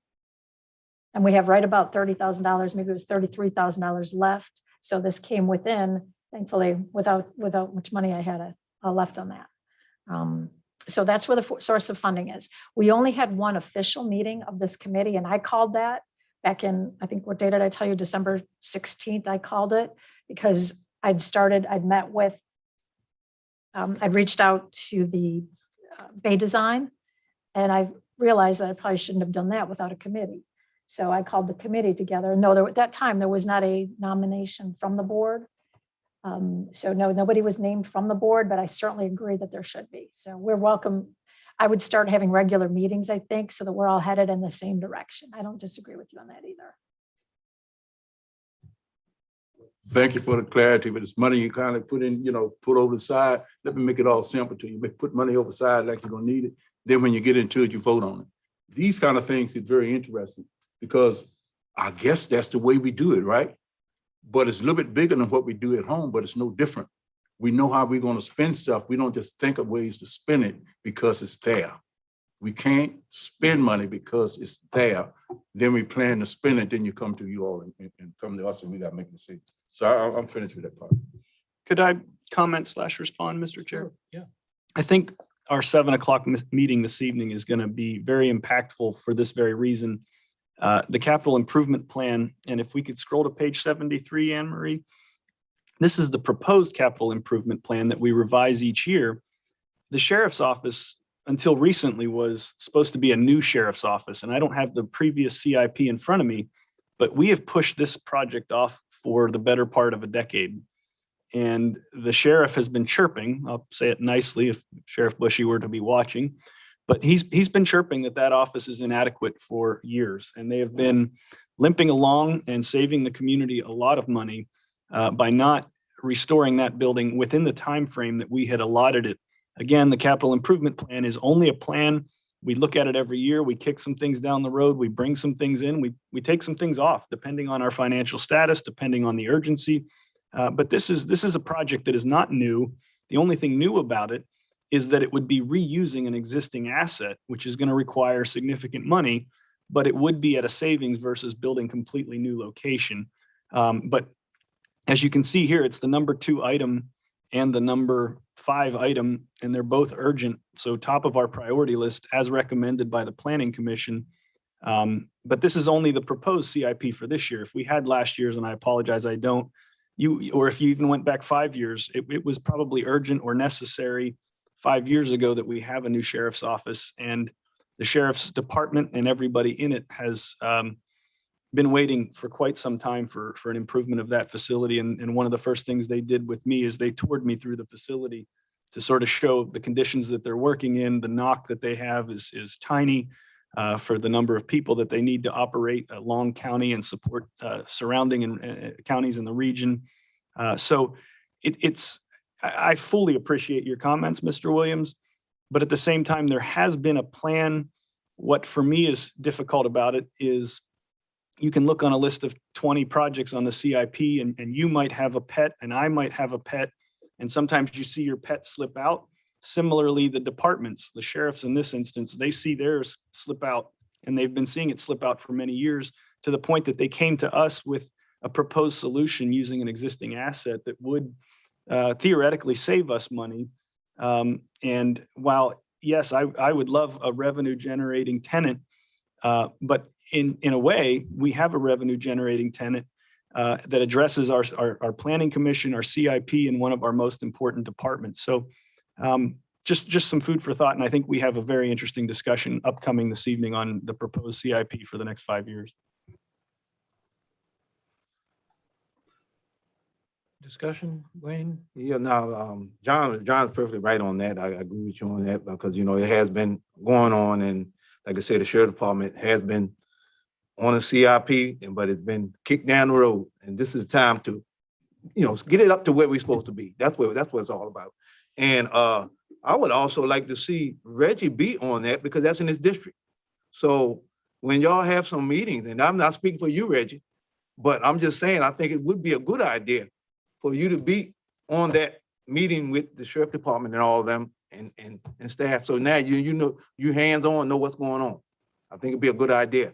But as you know, CIP, as John said, it's priority. We can move it up, move it down, move wherever we want to. It's just a plan. This here, what we're gonna do coming 7 o'clock, it's a plan. And we move it up and down where we want. It's not nothing, this is not sketched in stone. But there's some things that need to be done. And Mr. Chairman, if I could add a little historical context to the discussion that may be helpful. Yes, please. Just to kind of extend what Wayne just said, when the sheriff's office was placed on the CIP many years ago, it was placed with some of the understanding, and I think if the board goes back and looks at some of the minutes and some of the tapes, that there would be a substantial amount of federal asset forfeiture monies coming down to help offset some of the costs of the capital improvement. Now, not to say that's why the county has delayed the project. The county, as Wayne just eloquently said, could choose to fund the project at any time. But originally, there was a thought that the county would be eligible for quite a bit of asset forfeiture funds coming from the federal government based on just the outstanding anti-drug work and work that the sheriff had done up into that and continuing through this time. For whatever reason, that asset forfeiture money has not been forthcoming. And that is one of the reasons why the project was, I would say, kicked down the road or delayed.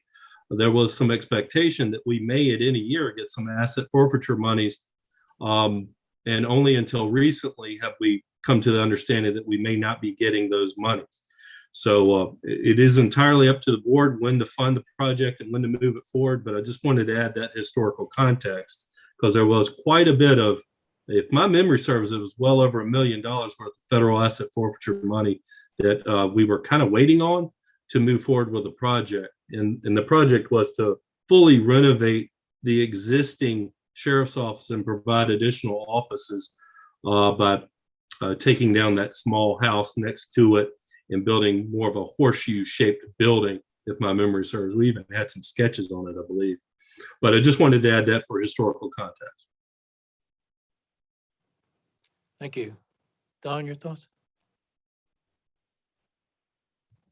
Well, to whether or not to know the 1 point, whatever the number was, 1.5 for the total renovation of that building, you got to start somewhere. And the 29 gives an assessment of what the cost is going to actually be, because the board may decide, well, heck, if it's $3 billion to renovate that building, that may not be what the board wants to do, but we need to start somewhere. And the Bay Design piece for that will assess what they perceive as what needs to be done and what the cost is going to take to fund the project. So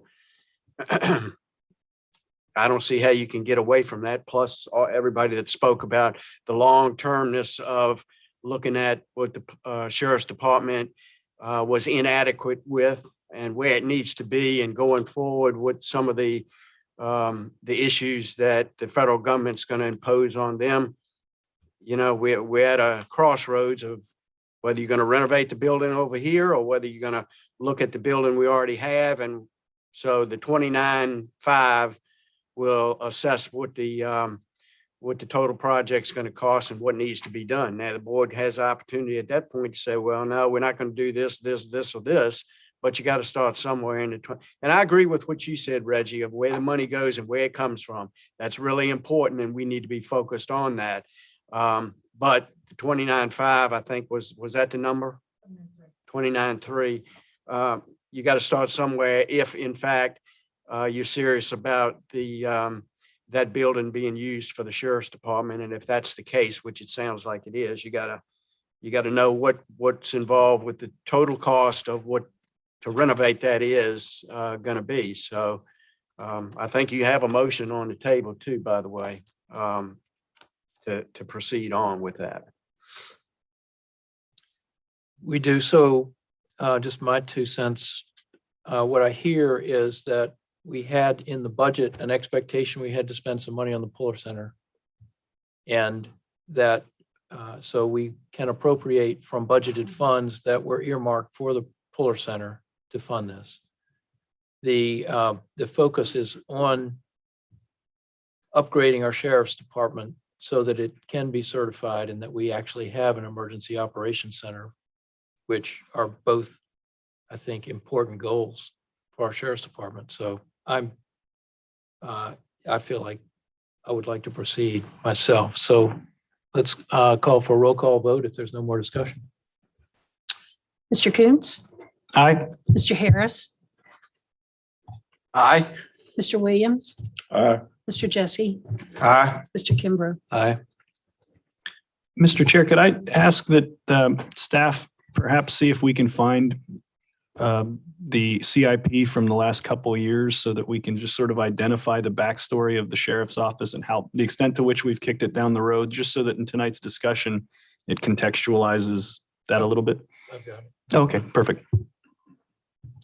And then I was just going to offer, Mr. Chairman, if there was a desire to appoint someone to the committee, it would be recommended to do a motion. It sounds like someone's been volunteering and I may be pointing to my left. I agree with you. And We didn't. Okay. Reggie, if you're willing, then we'll entertain a motion to have you become a member of that. Great. I'll make that motion, to Reggie be on that committee. Second. Any discussion? Roll call? Mr. Harris, Aye. Mr. Williams, Self-committee. Mr. Jesse, Mr. Coombs, Aye. Mr. Kimbrough. Aye. Okay. Thank you, and thank you, Reggie. That'll be good to have you on that.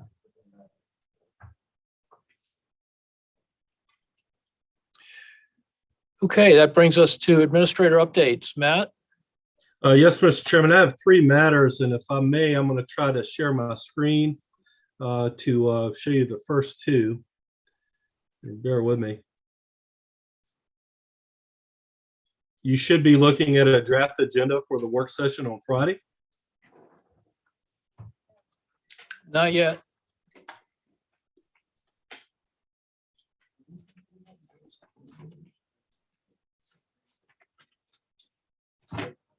There it We is. got it. Okay, I thought it'd be helpful to provide a draft agenda for the board to look over for Friday. As the board may be aware, and Don, for the new members present tonight, the board generally has a strategic budget work session the first Friday of every year to pretty much kick off the budget process. And this is a draft agenda for Friday's meeting. Wanted to present it tonight to get input from the board to see if you wanted anything added to the agenda or moved or reconfigured. I'll just go briefly through it if I may, Mr. Chairman.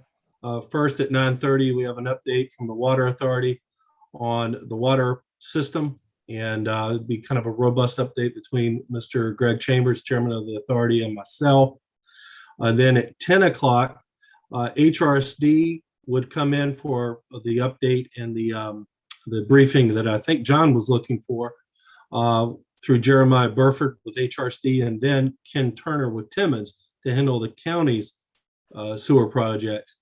Next at 11 o'clock, and all these times are completely fluid at this point in time, but next at 11 o'clock, Bay Aging is coming in to give an update on the workforce housing project at Coach Corner. 11:30, I have Steve Wampler slated to come in to talk about the reassessment, answer any questions the board may have, and get into a little bit more depth with some data that they may have available and update the board on that. Next and last but not least, really, is the Board of Supervisors themselves establishing the strategic goals that they wish to try to achieve through next year's budget and having discussion on those to give staff what we crave is guidance on how you want staff to proceed this budget year and whatnot with any other potential project.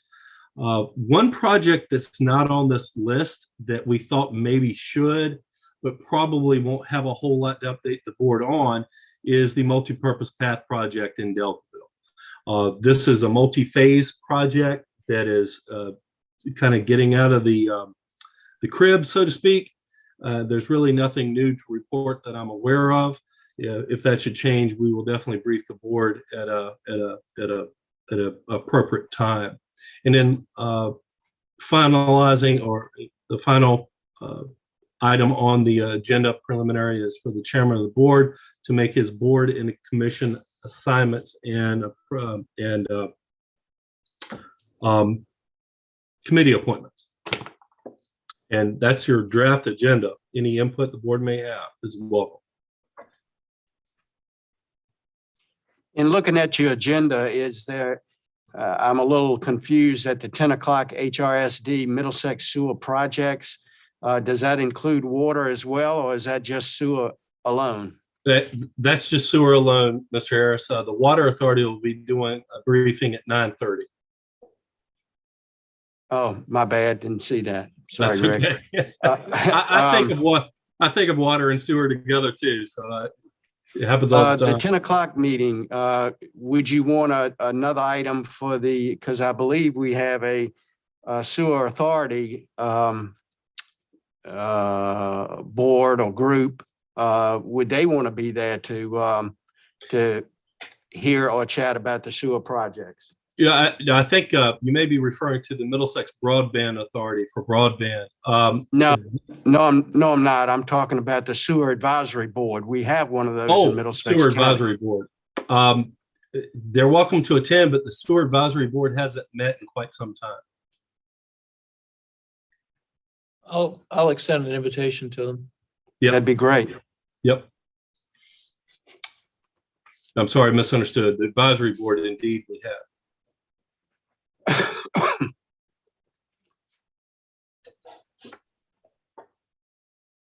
And I know Mr. Turner has asked if he could attend this by Zoom rather than being in person. We wanted to make sure that there was no objection from the board to offer that. Any objection to his attendance by Zoom? No, that's And- good. And Mr. Wampler would like to join by Zoom too. I think he's in Bath County doing their assessment. That's fine. Any other comments on the agenda from members of the board? I just have a couple of things I'd point out here. One is I feel like it's an incredibly important opportunity for each of us members of the board to communicate with each other about our strategic goals and discussions that I mentioned earlier. We represent a very diverse population with diverse interests, and it's extremely helpful at the beginning of our budgeting process to talk about our goals and strategies for the county.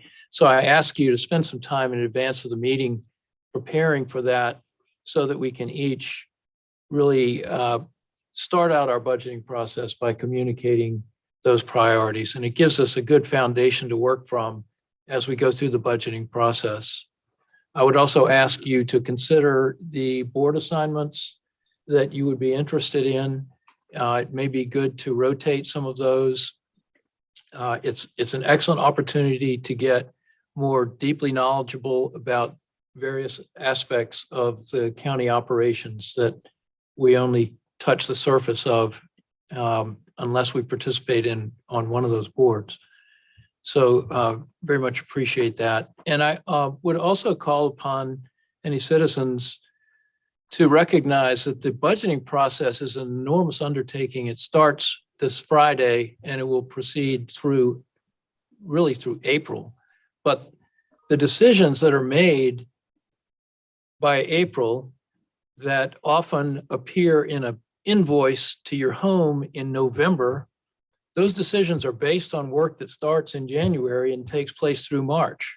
And so anyone who is interested in really understanding changes or trends or why this or why that, I really invite you to come and attend these work sessions, because that's where the foundation is for those decisions that are going to impact us in November. And I mean, I see when people get their personal property bill at the end of the year and they say, where in the world did this come from? And it came from a discussion that happened in February. So for anyone who's interested, I think that it would be very helpful to attend those sessions so that you can really understand the dialogue that takes place.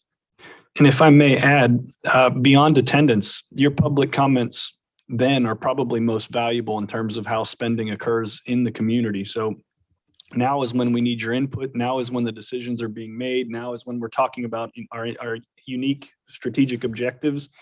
And so your input is more valuable now than ever in terms of what you see in November and what you see in the community.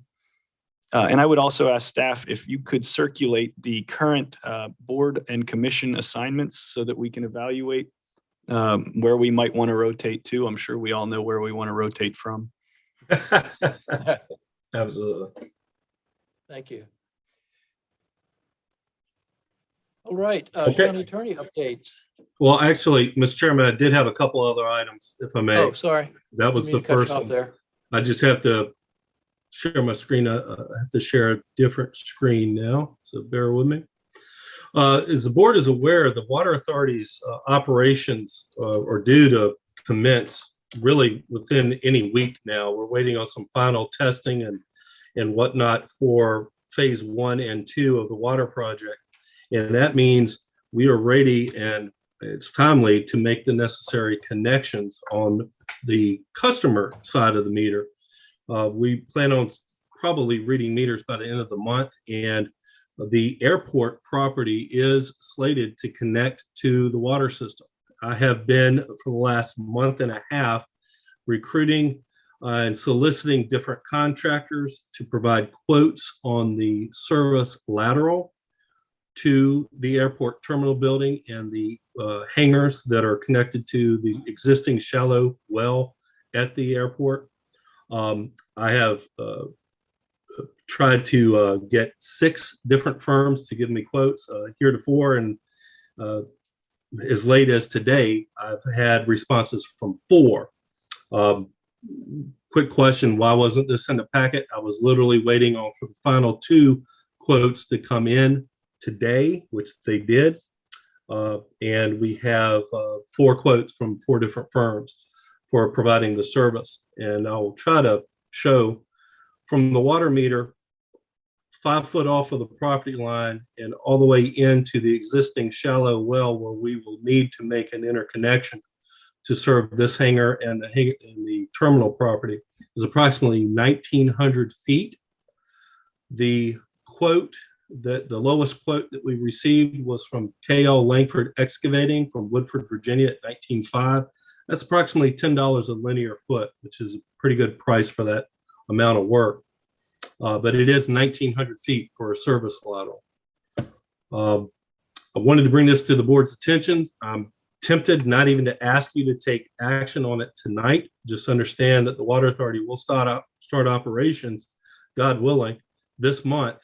And the sooner we make this connection, the sooner we can get off of that existing shallow well that has some sulfur and hydrogen sulfide issues.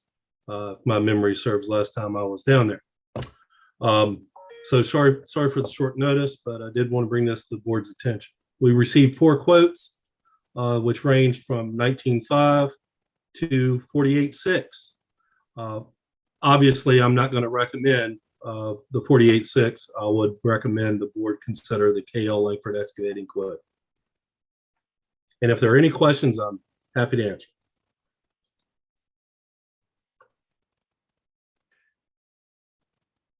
What, is there a role that the airport authority has in this? Or does this come before the board? I'm not sure where the decision lies.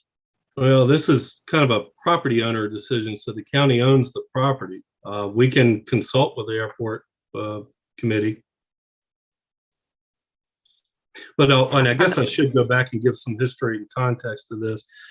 Several years ago in 2019, the board included monies for connections, the connection fees, and the actual lateral work. I think it was in the 2019 budget. But due to the delay in the construction of the water system, we're just now getting around to the service lateral work. For the board members who weren't privy to that in 2019, the board included $100,000. I believe it was in the 2019 budget for service lateral work, including the work at the airport and other county properties that were connecting to the water system, along with the connection fees. All of that was approved in that year's budget. Now, those connection fees obviously were not made, or excuse me, the connection laterals were obviously not made because the water system didn't exist and the water system had to be built in order for those laterals to be deployed. We also included, I think, $100,000 for the schools lateral work. And I don't think any of the work is coming close to that.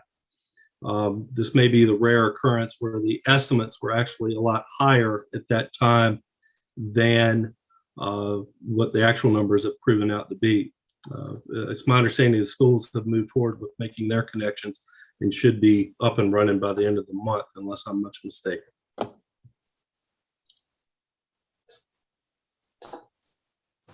Hey, man, I got just one question. Yep. The line that goes from the water meter to the terminal, what size is that line? It's going to be a 2-inch service line, sir. And that's the only thing will be on that line is running to the county terminal? Yeah, it's a 2-inch service line coming from the meter and hugging this property line about 5 foot off the property line. And then coming And into. the nobody else is existing- hooking up except for the county. No, sir. It's only to serve the county airport property.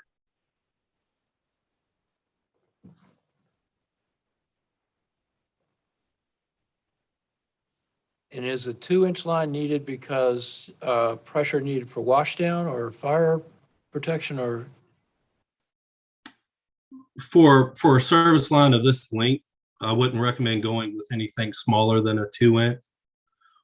We currently have water to the hangar and to the terminal building. The meter is a 1-inch meter, and that is adequate for not only the existing service between the terminal and the hangar, but potentially future hangars as well. The 2-inch service line would be, I think, adequate for that length.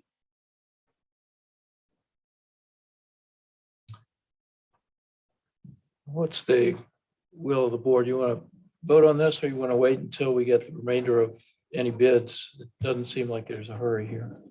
I am reaching out to 2 other firms, BTS. That's right. I misunderstood. I thought there was some urgency given the water system and its current status. Matt, am I misinterpreting that? Well, the water system's going to begin operation, and we'll begin getting a $45 a month bill, whether we've hooked on or not. The urgency, I would say, and probably in retrospect, now that we went public with the bids we've got, these other firms that have put in the bids and the 2 remaining firms that I solicited have not. It does give the 2 remaining firms to underbid these. So I would have to probably I would probably have to get new quotes all the way around if we did not take action on these. What I was suggesting is if the board wants to take it under advisement for a month and then take action on these 4 bids, one of these 4 bids next month, you could do so. It just delays scheduling them to come in and do the work. One other just quick aspect of it, given the distance between the line and the runway, it's something that we've got to be very cognizant of. We cannot have equipment working within a certain distance. I believe, Betty, correct me if I'm wrong, it's 50 feet from the runway without notifying the FAA and maybe closing the runway. I think it takes a little bit of coordination to do some of that work if we're within 50 feet. Anyway, I don't want to put it on the spot, but I believe that's correct. Where we're proposing this water line, I believe, is outside of that 50 feet, but I just want to make certain on that. So I'm sorry, Matt, I remain unclear. What's the urgency, if any? Scheduling the contractor to come in and do the work. It just would delay that. Or if the board wants to instruct me to go out and get new bids or new quotes, I can do that. I guess my opinion, Mr. Chair, is we have multiple bids. There's a tight grouping. I think we have enough information to make a decision. We've got a lot of projects going on. If we can go ahead and authorize this one, I think I would be of that mind at this point. Is that a motion? I move that we vote on a vendor for this project. And this would also involve an additional appropriation. And take account in that motion that this would involve an additional appropriation. And those monies, if I may, John, were approved and appropriated in fiscal year 19. So they're basically sitting in the county's reserves for the purpose. At least up to $100,000. Is there a second?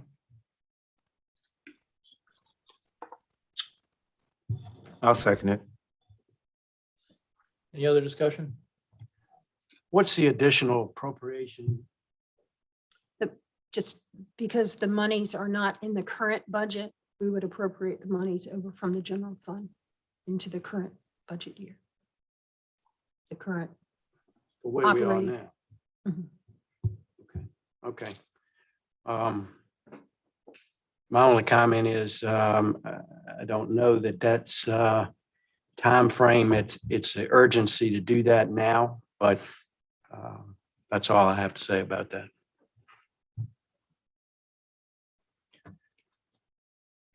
I hate the idea of undergoing any construction right now, but I only feel like it's going to go up in cost in the future. So I just it's have a- just going up and up. A question, and I probably should know this by now, but when this is a perfect example, we see 4 bids, one that's obviously far out of line, the other 3 that are pretty tight. One of the second considerations that I have for such a small project is there a local contractor? And in my mind, there very much is one in the county, one from a neighboring county, and one from 60 miles away. How does one cast a vote and say as much that they're supporting a local contractor and not run afoul of any statute, if one was of that mind, Miss Attorney? One, I'll answer it this way before the attorney can chime in, and I can regret saying what I'm going to say. And I always got to say something I regret saying. One has a county administrator that always actively solicits local contractors to submit proposals and bids, and he has done so. Well, the couple of contractors that we have in the community that I know of that do this type of work were solicited, one of which hadn't got me a quote, the other one has. In fact, the one who did not get me a quote recommended a couple, one of which is the low bidder. So under Virginia procurement law, you have to be, while I understand your desire to work with someone local, the state law doesn't necessarily allow that to be your sole factor, and you want to be careful about that. You want the most responsive bidder. It does not, and I don't know what the RFP was, so Mr. Walker can comment to those specific terms, but obviously you want to think about a vendor who's, are they close by? Does it take them 2 days to get here, or can they be here in 30 minutes? Do they have someone they can assign to the project within the next 30 days? Cost, insurance coverage. There are a variety of factors that, without specifying and saying, I want local guy versus out of state guy, you really want to narrow it down on that criteria. And sometimes just based on geographical location and their ability to be here and responsive time can narrow that down. But I would let Mr. Walker comment on what the RFP specifics were. And I think that would be helpful for you. For example, maybe the person who said 48,000 can't do the job until 6 months from now. And that's why you got that number. If that's helpful, Mr. Coons. Thank you, Madam Attorney. And I'd be happy to do so. We solicited for quotes. I met with every contractor on the site, walked the project. It's a service lateral. There's nothing much to it other than trenching a long hole in the ground and placing the 2-inch line in accordance with a building permit. So there was no official written RFP. It was solicitation of quotes. Yeah, my apologies. I didn't know what format you used on that, Matt, but however That's you use okay. it. Did any of the vendors specify if they had a time delay? Maybe that might be helpful in the board making their decision who could, do it in the next 30 to 45 days versus the next 60 to 75. That's a very good question. All of them expressed concern on whether or not they were going to be able to get the materials. They're all busy, but the materials and getting access to materials happened to be the biggest concern. All of them expressed that concern. When I questioned Mr. Langford on that, I believe he stated that he has a warehouse and he does a lot of work for Aqua Virginia and other small utilities in the region. So he maintains a certain supply on hand. I did not understand him to think that there would be a delay due to materials, but all of them expressed concern on getting materials at this time. And I believe you had a recommendation for the board. Maybe you can elaborate just briefly as the question's been raised on why you thought they were the most responsive to your solicitation. The lowest cost and ability to perform the job. Okay, we have a motion by John, and was that seconded by you, Don? By Wayne. Any other discussion? Yes, Matt, maybe I missed it. So your recommendation is the lower bidder? Absolutely. 19.5. KL And he's Langford. I don't have it in front of me again. Maybe I do. Yes, I do. And that's from Woodbridge, Virginia? Woodford. Yes. Woodford. Woodford. That's Caroline County. Woodford, Virginia. Mhm. Okay. Thank you. Any other discussion? Roll call, please. Mr. Williams,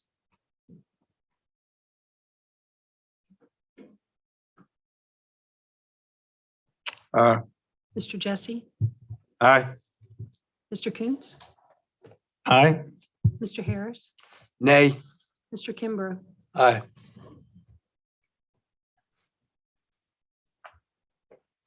Okay, and Mr. Chairman, that's the last thing I need to screen share. The last item I had was just kind of. an If I update on may, the- I think the motion was just for us to select a vendor. I don't think we selected a vendor. That is correct. I was going to ask you about that. Clear. My motion was that we go ahead and select a vendor. Oh, not I that we proceed? didn't, no, I didn't propose a vendor. Now we've said, okay, well, 4 of 5 said, let's select a vendor. Now we need to, Okay, thank you. I'm sorry, I misunderstood that. So we will entertain a motion to select a vendor. I move that we select Churchview Septic Service. Second.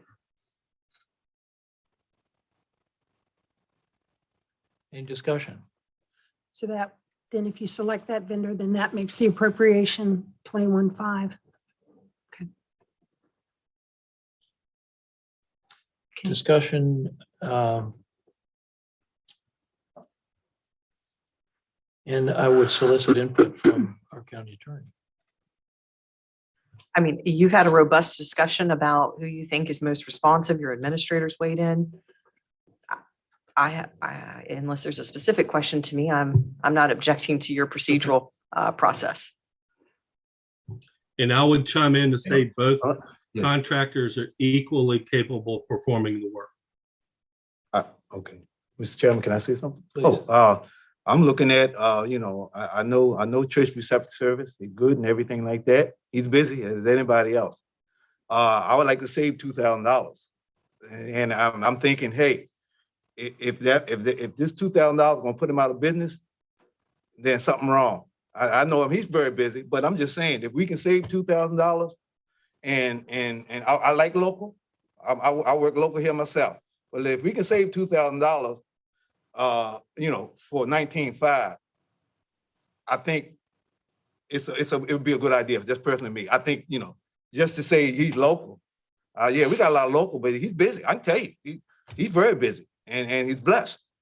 And if we got somebody here, we can save $2,000, I'm good with it because it's not gonna hurt his business any. That's how I see it. Thank you, Wayne. Other discussion? I think that you make a really good point. I know if there is not a contractor in this business who is looking for work right now.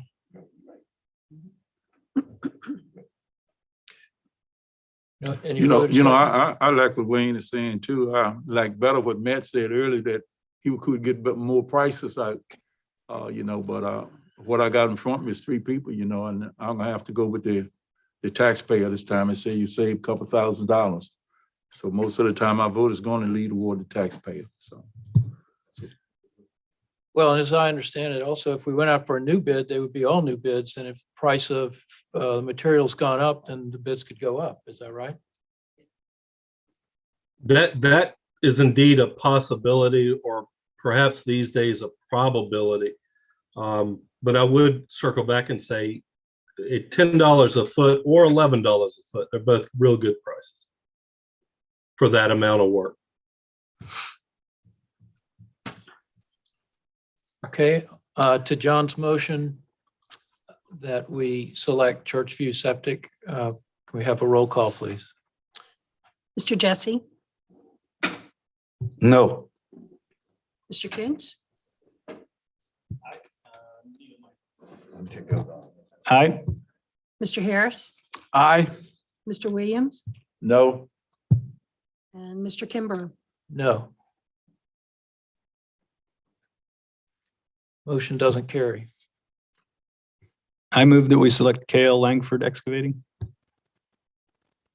there a second?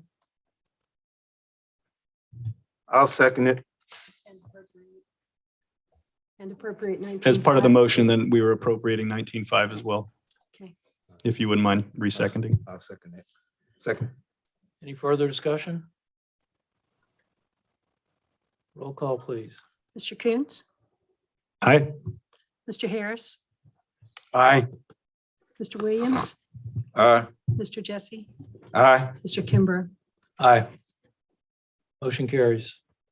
Thank And you. Mr. Chairman, if I may, I know I always try to work with local contractors because we know these people, we live among them, we know where they live. We will have other opportunities. I think there's other opportunities for those contractors. I know the Water Authority is going to be putting out an RFP for ongoing utility services, and we are soliciting Churchview Septic for participation in that. They're a local contractor and they do great work. So just wanted to make sure the board was aware of that. The last thing I had, Mr. Chairman, is just an update on the Infrastructure Act. Before Christmas, I think we had talked about it in the December meeting. Both the Health Department and DEQ are coming up with criteria on how they're going to handle those monies as they come through from the feds and pass through the state onto the entities that are going to be funded. They're getting there. I think it's a unique unique position for the state agencies to be in, where they have a windfall of monies at their fingertips. We still think, and my last conversation I had with DEQ would lend me to strongly believe they're going to have the final criteria and the frameworks set up for accessing these funds by early April, which is usually the date for the Governor's Infrastructure and Finance Conference. I think I may have mentioned this last month. It's going to be my renewed recommendation that the Board of Supervisors, at least the chairman and myself, attend that meeting in April. Perhaps the chairman of the EDA and his staff, if we have them available at that time, the Broadband Authority and their staff, and last but not least, the Water Authority and their staff. I think that is going to be a seminal moment on how these monies are distributed throughout the Commonwealth of Virginia. We'll know a lot more about the criteria the state agencies are going to use for their disbursement. And based on a conference call that I had with DEQ today and our county engineer and Jay Dano with Hampton Road Sanitation District, I'm reassured greatly that our projects, our sewer projects that we're underway with HRSD and with Timmins, are going to rank pretty highly for some of those Infrastructure Act funds. It's our story to tell, but I think they neatly fit with what we perceive to be the developing requirements for that funding. And that's all I had, Mr. Chairman. Just a reminder, keep early April open, please, so we can get down there and tell our story here in Middlesex and hopefully bring some of this federal dollars home here. Thank you. What is that date? The What's the date date now? for the date for the conference has not been scheduled as yet. It's usually early April. By early April, I mean the first or second week of April. So we should know, hopefully, by February when that date would be, and I'll definitely let everyone know. That's all I had, Mr. Chairman. Okay, thank you. Moving right along, unfinished business. Is there unfinished business before the board?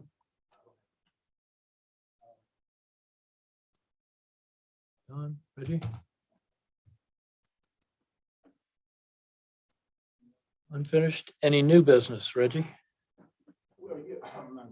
I might got the wrong place. I think in our email, we got quite a few letters, and the guy from VDOT won't in here tonight, and I probably will save some of it for next month. We thinking about, I've got some letters by the biking, walking area on the Lewis Puller Highway. The simple way to do it is asking for another white line and make them aware of pedestrians and people are riding bikes right out here on 33. And like I said, I think one letter in it, the young lady had about 100 and some people to sign on saying that if we could do something out there, because they are out here walking and riding, and I know I mentioned it to the guy the last time. And we have enough surface on side of the road, anywhere from 3 to 4.5 feet, that we have areas from Saluda all the way down to old Bill Garnish, which is almost in Hartfield, that if we could get it marked off and make people that don't live in the county aware that we have people walking and riding down here on 33, which is Lewis Puller Highway. And last year they told us something had to happen before we really do something. Well, guess something really happened. Guy got killed right down here on Bob Holt's Road. We really don't know how it happened. We have ideas how it happened. It's a big area in the road. Could it have stopped it if we had signs up saying pedestrians walking, riding? We have another gentleman rides in the wheelchair. If motorized, do we know it? We live here, so we see it. So and I go down there every day. I mean, and I look for the people walking on the road and respect them to move over. All I'm asking, most of them is asking, hey, give us some signs. Can you mark the road where it is to say for awareness? We want to do it for awareness.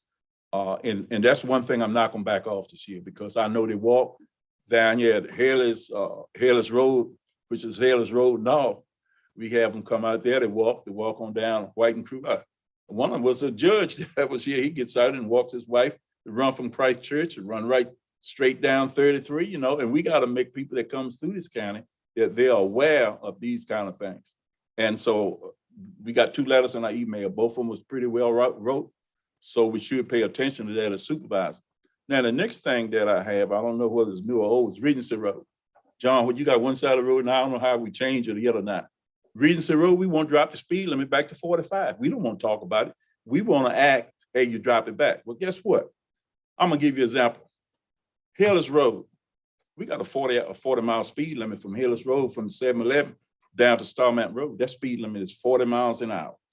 Now let's go to West Point, which the gentleman wrote in the mail. We call it short road. It leaves by Whitmore Chevrolet and comes out on 30. That speed limit is 45 miles an hour. And yeah, we right, something had to happen. Guess what? Somebody got killed down that road. Speed limit changed, no more 55. So what we asking for?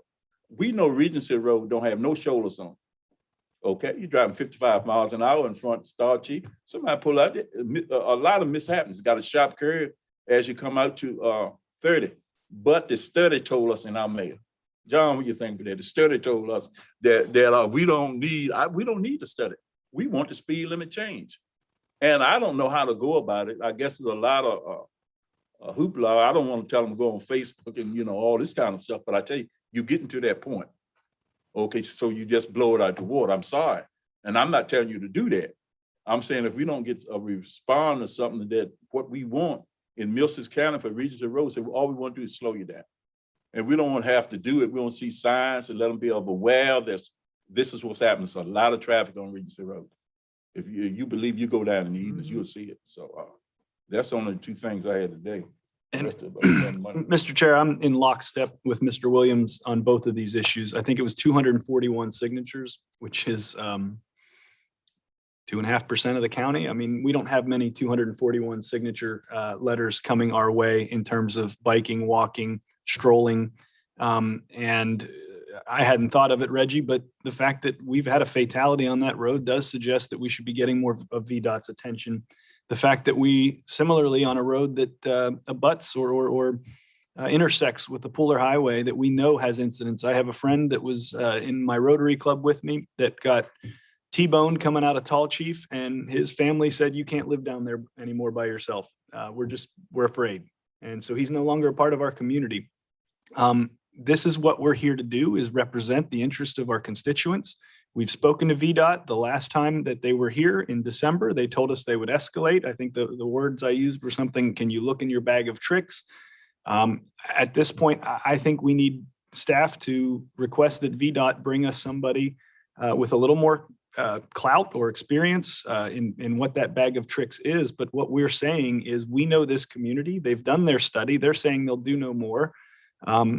I'm not speaking for Reggie and I both, but maybe I am. I think we want further response from VDOT, and they suggested they'd be back here today.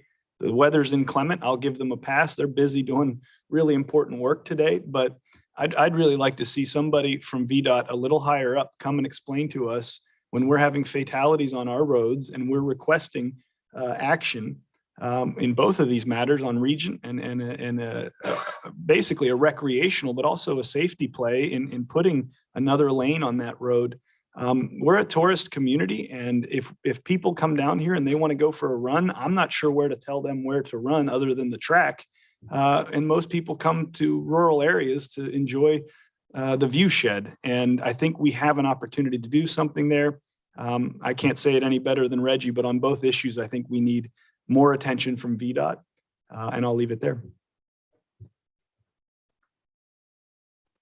So for an action step, can our administrator convey our concern to VDOT and ask that this be escalated or that we get a better response? Absolutely.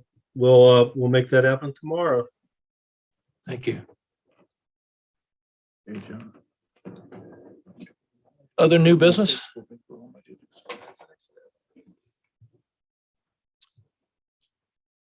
Matters presented by the board. Mr. Jesse. Well, like tomorrow, I will have a Middlesex Sports Complex meeting, and then also a Horse Festival Founding meeting. So right now, I don't have any other reports in that. Mr. Harris? Not anything now. John? Yeah, I just have a brief reading from my constituents regarding our shared history. A defining characteristic of the African-American historic narrative is the quest for education. Before Lincoln had even issued the Emancipation Proclamation, formerly enslaved people given the ambiguous label contraband gathered beneath an oak tree at Fort Monroe to attend open-air classes taught by Mary Peak, whose own parents had been enslaved. One mother and daughter took turns attending class. They only had one dress between the two of them and had to share. That tree, dubbed Emancipation Oak, still stands proudly in the Hampton University campus. Before Reconstruction, public education did not exist in the South. It was a product of the same energy that drove a mother and daughter to take turns wearing a dress to learn to read under an oak tree. Black Americans asserted their prerogative to educate their children, to provide them with a better future, and in doing so, improve the lives of poor white Southerners as well. That fire never died, and 70 years later, it triumphed over the legal framework of Jim Crow segregation in the 1954 Supreme Court case Brown versus the Board of Education.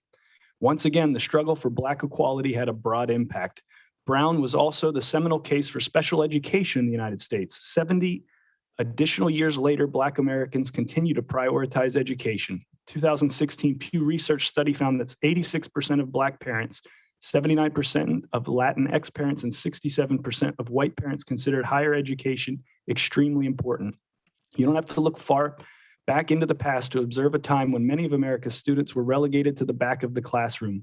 For Black students, the back of the classroom meant a separate building, understaffed, underfunded, often lacking basic services such as transportation and central heating and air conditioning. For white students with disabilities, the back of the classroom is somewhat literal. These young people languished in schools that were indifferent to their needs. Then and now, our nation's courts hold that the Constitution offers us no right to an education, though it's coming tantalizingly close. In 2020, 7 African-American students from Detroit won a settlement from the state of Michigan because their school district utterly failed them. One federal judge went so far as to write in his opinion that our Constitution guarantees us the right to read. But back to 1954, the Constitution may arguably not guarantee us the right to read, but it does guarantee us equal protection under the law and clearly articulates that we cannot be denied any right without due process. This immense equalizing power of the 14th Amendment was brought to bear against Jim Crow in 1954 in the landmark Brown versus Board decision that declared school segregation unconstitutional. Virginia promptly became the poster child for massive resistance and fought desegregation well into the 1980s when integration peaked. Today, despite children of color comprising 51.7% of our state student body, our schools are becoming more segregated. Though it didn't bring a swift end to racial segregation, Brown was a major civil rights landmark. Delivering the unanimous ruling, Chief Justice Earl Warren wrote, "Such an opportunity where the state has undertaken to provide it is a right that must be made available to all on equal terms. Segregation, the court went on, was putatively unequal, and schools were ordered to desegregate with all deliberate speed, a phrase that to Harry Byrd and other Southern segregationists meant as slow as possible. Despite the resistance, the decision was clear. De jure segregation would end, and families of children with disabilities who had been excluded and isolated were soon suing their school districts. A combination of congressional legislation and common law evolution eventually gave us the incredible system of special education we have today. In their fight for equality, Black Americans had won a great victory, not just for themselves, but for countless generations of young people with disabilities. Today, the struggle for equality for both of these marginalized groups continues. Recognizing that our economy no longer rewards a high school diploma, schools, including our own, are working to expand their dual enrollment course offerings. Dual enrollment, or DE courses, are college courses taken in partnership with local community colleges that offer students an associate's degree, 2-year transfer, or vocational program. While the availability of DE courses has increased in recent years, participation among non-white students and students with disabilities has not. Barriers such as GPA and testing requirements and the belief that dual enrollment courses are for advanced students stand in the way. It is possible to navigate around these obstacles, but doing so requires a level of familiarity with higher education most Middlesex parents do not have. Just 21% of Middlesex households have college degrees compared to the statewide average of 35%. Failure to adequately inform the households of potential first-generation college students has resulted in opportunity hoarding. Non-white students and students with disabilities are significantly underrepresented in our district's DE classes. When we recognize DE classes for what they are, courses that prepare our students for life after high school, we also acknowledge that DE courses are for all students. It is therefore important that we follow the example of those who fought the gatekeepers to get us this far. We can derive inspiration from Barbara Johns, a Black high school student in Farmville, Virginia, who led a strike against racial segregation in 1951. Her subsequent lawsuit against Prince Edward County Public Schools was the only student-initiated case to be consolidated into Brown versus Board. We can also look to the example of Andrew F., a young student with autism whose Supreme Court case resulted in a unanimous decision that minimal progress from year to year does not satisfy the goal of an IEP.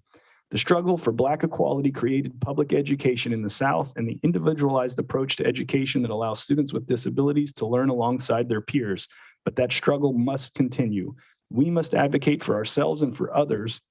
Request your children be given the PSAT. Request your child be prepared for and administered a Virginia placement test. Enroll your children in DE courses and advocate for them to receive the necessary support to succeed in them. All of our children are dual enrollment kids. They all deserve to be prepared for life after high school. Thank you. Thank you, Mr. Kuntz. Reggie? Well, I said a lot of what I want to say, but I'll say a few minutes about reassessment. And I guess all of us had property or whatever reassessed this year, and we're going to get a bill for it at the end of the year. And I've been asking everybody, did you understand what exactly was going on? 9 out of 10 did not. 9 out of 10 did not say anything against the assessment. We can tell by the numbers that, that's pretty close. All of us going to pay our proper taxes. That part get very interesting. Right now, it's 62 cents on the dollar for anything that's called a home. Anything that's called a home. Have we assessed anything that called a home? Gets very interesting. That's a question we'll go to later on. And the reason I'll say this again, are we taxing or did we increase? Did we appraise anything that's 62%? Did we appraise everything that was charged as your home? I don't know. But if it is, it won't be paying your proper share of taxes. And it should be that way, one way or the other. We're going to need certain things, which you will hear probably next month, that we'll need to make sure that everybody's taxed properly, because I just got a feeling that some people are going to be very disappointed, understanding that we're growing old. A lot of people in Middlesex County is living off one income, which is Social Security, and they cannot make it off that. What we're going to do for the seniors in the near future, or how we're going to handle our business. That's how come I always a question about how we spending our money. It seems very easy for someone to spend somebody else's money. And it's just like I'll say, I'll make it simple. If I go to buy a car and I make the down payment, I buy the car. Here we study our object and spends a whole lot of money. And then we end up that we haven't made our mind to do it. Because we always got an idea on what it's going to cost to complete something. So when I don't agree with something, it's because you got to make your mind up what you're going to do. It is not only in Middlesex. I done seen this in the pandemic over the whole time. You don't know what you're going to do it, and you throw the money away. At work, it was the same way. It was the same way. I didn't care because I'm going to spend it up. We have a budget. And I feel that everybody, the schools, the sheriff department, anybody that handles the county money, because it's the tax base, we just people in the middle. When we come up this year, make sure that you cut the rope so we won't have to take about because I like you or dislike you, then I'm gonna make a mind up whether I'm gonna pass the budget or not. We shouldn't get that. You should be honest and should be enough transparency because that's what basically I wrote, transparency. Transparency is a tough thing. Everybody don't want to see it that way. Give an example, for instance, and everybody know the water authority, I want to reduce the price down to $5,000. Nobody know, that's not a mystery. Are we gonna hook up? We passed the hook up right down the airport right now. Okay, if they hook up to it, guess what? Then the water authority can cost us for the loan that we paying on it because we're paying the interest. Now they're gonna charge us a bill. See, stuff like that is not, I don't have a problem with it, but I want it to be out in the open. I don't fix it up. So what I said was, we're gonna pay 19,000 something to hook it up to water authority. By the way, they're separate from us. Okay, now we're gonna turn around and pay them a bill. When guess what, we own the loan. That's transparency. We own the loan, $257,000. And how long? The length of the loan. Okay, 40 years, 30 years. Well, they're gonna get up and run themselves. Thank God, I hope they do. Okay, if it worked good, economic development, put the water in line, we're gonna grow businesses. And what we're gonna end up doing is what? We can have a lot just like it got in Gloucester County. Go down and you can get a lot of these jobs down in Gloucester for $14, $15 out. The pandemic might make them pay some type of retirement. So that's a blessing in itself. So that's transparency to me. Schools, sheriff department, anybody else that they get money from the taxpayers. When you come to us, and this is how I feel, hey, just lay it out on the board. I mean, John, Don, that's what we want to do. So because you'll save our time, John, that we can come in and look, say, I ain't got to figure it out. We can save our time. So hey, that's just my thing. Look, we can be looking at it. I'm going to be looking at it. Make sure you're properly assessed. And I'll say it again, 62 cents, you got something that you paying 62 cents. Did you get a reassessment on, maybe you didn't. Mine went up. I bet you everybody down here went up there sitting here. Did yours stay the same thing or was it worth less or more? It'd be pretty interesting. I dare y'all go to check it. So someone's going to talk about it later on and we'll find out about it, But anyway, we're going to do this thing. I'm proud of Middlesex County. I just going to let you know I'm proud. I got my ways about things and I got to excuse myself sometimes. I got my way of thinking. See, I'm an old man now. And I said, I should have did it. Don, I should have done it 30 years ago. Now I lose a lot of sleep sometimes. And I didn't sleep at a job that I did. And sometimes I think about Middlesex, pedestrians. It bothers me. I'll just leave it like that. There we go.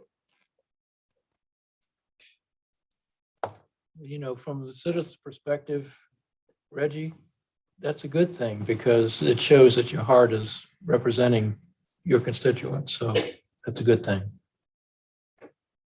Sorry about your sleep, though. Sounds like you're doing fine. Maybe I slipped another job. I retired. Yeah, well, I'm looking forward to our budget cycle coming up. I've spent a fair amount of time going through the reassessment. I know that's an important part of our discussion.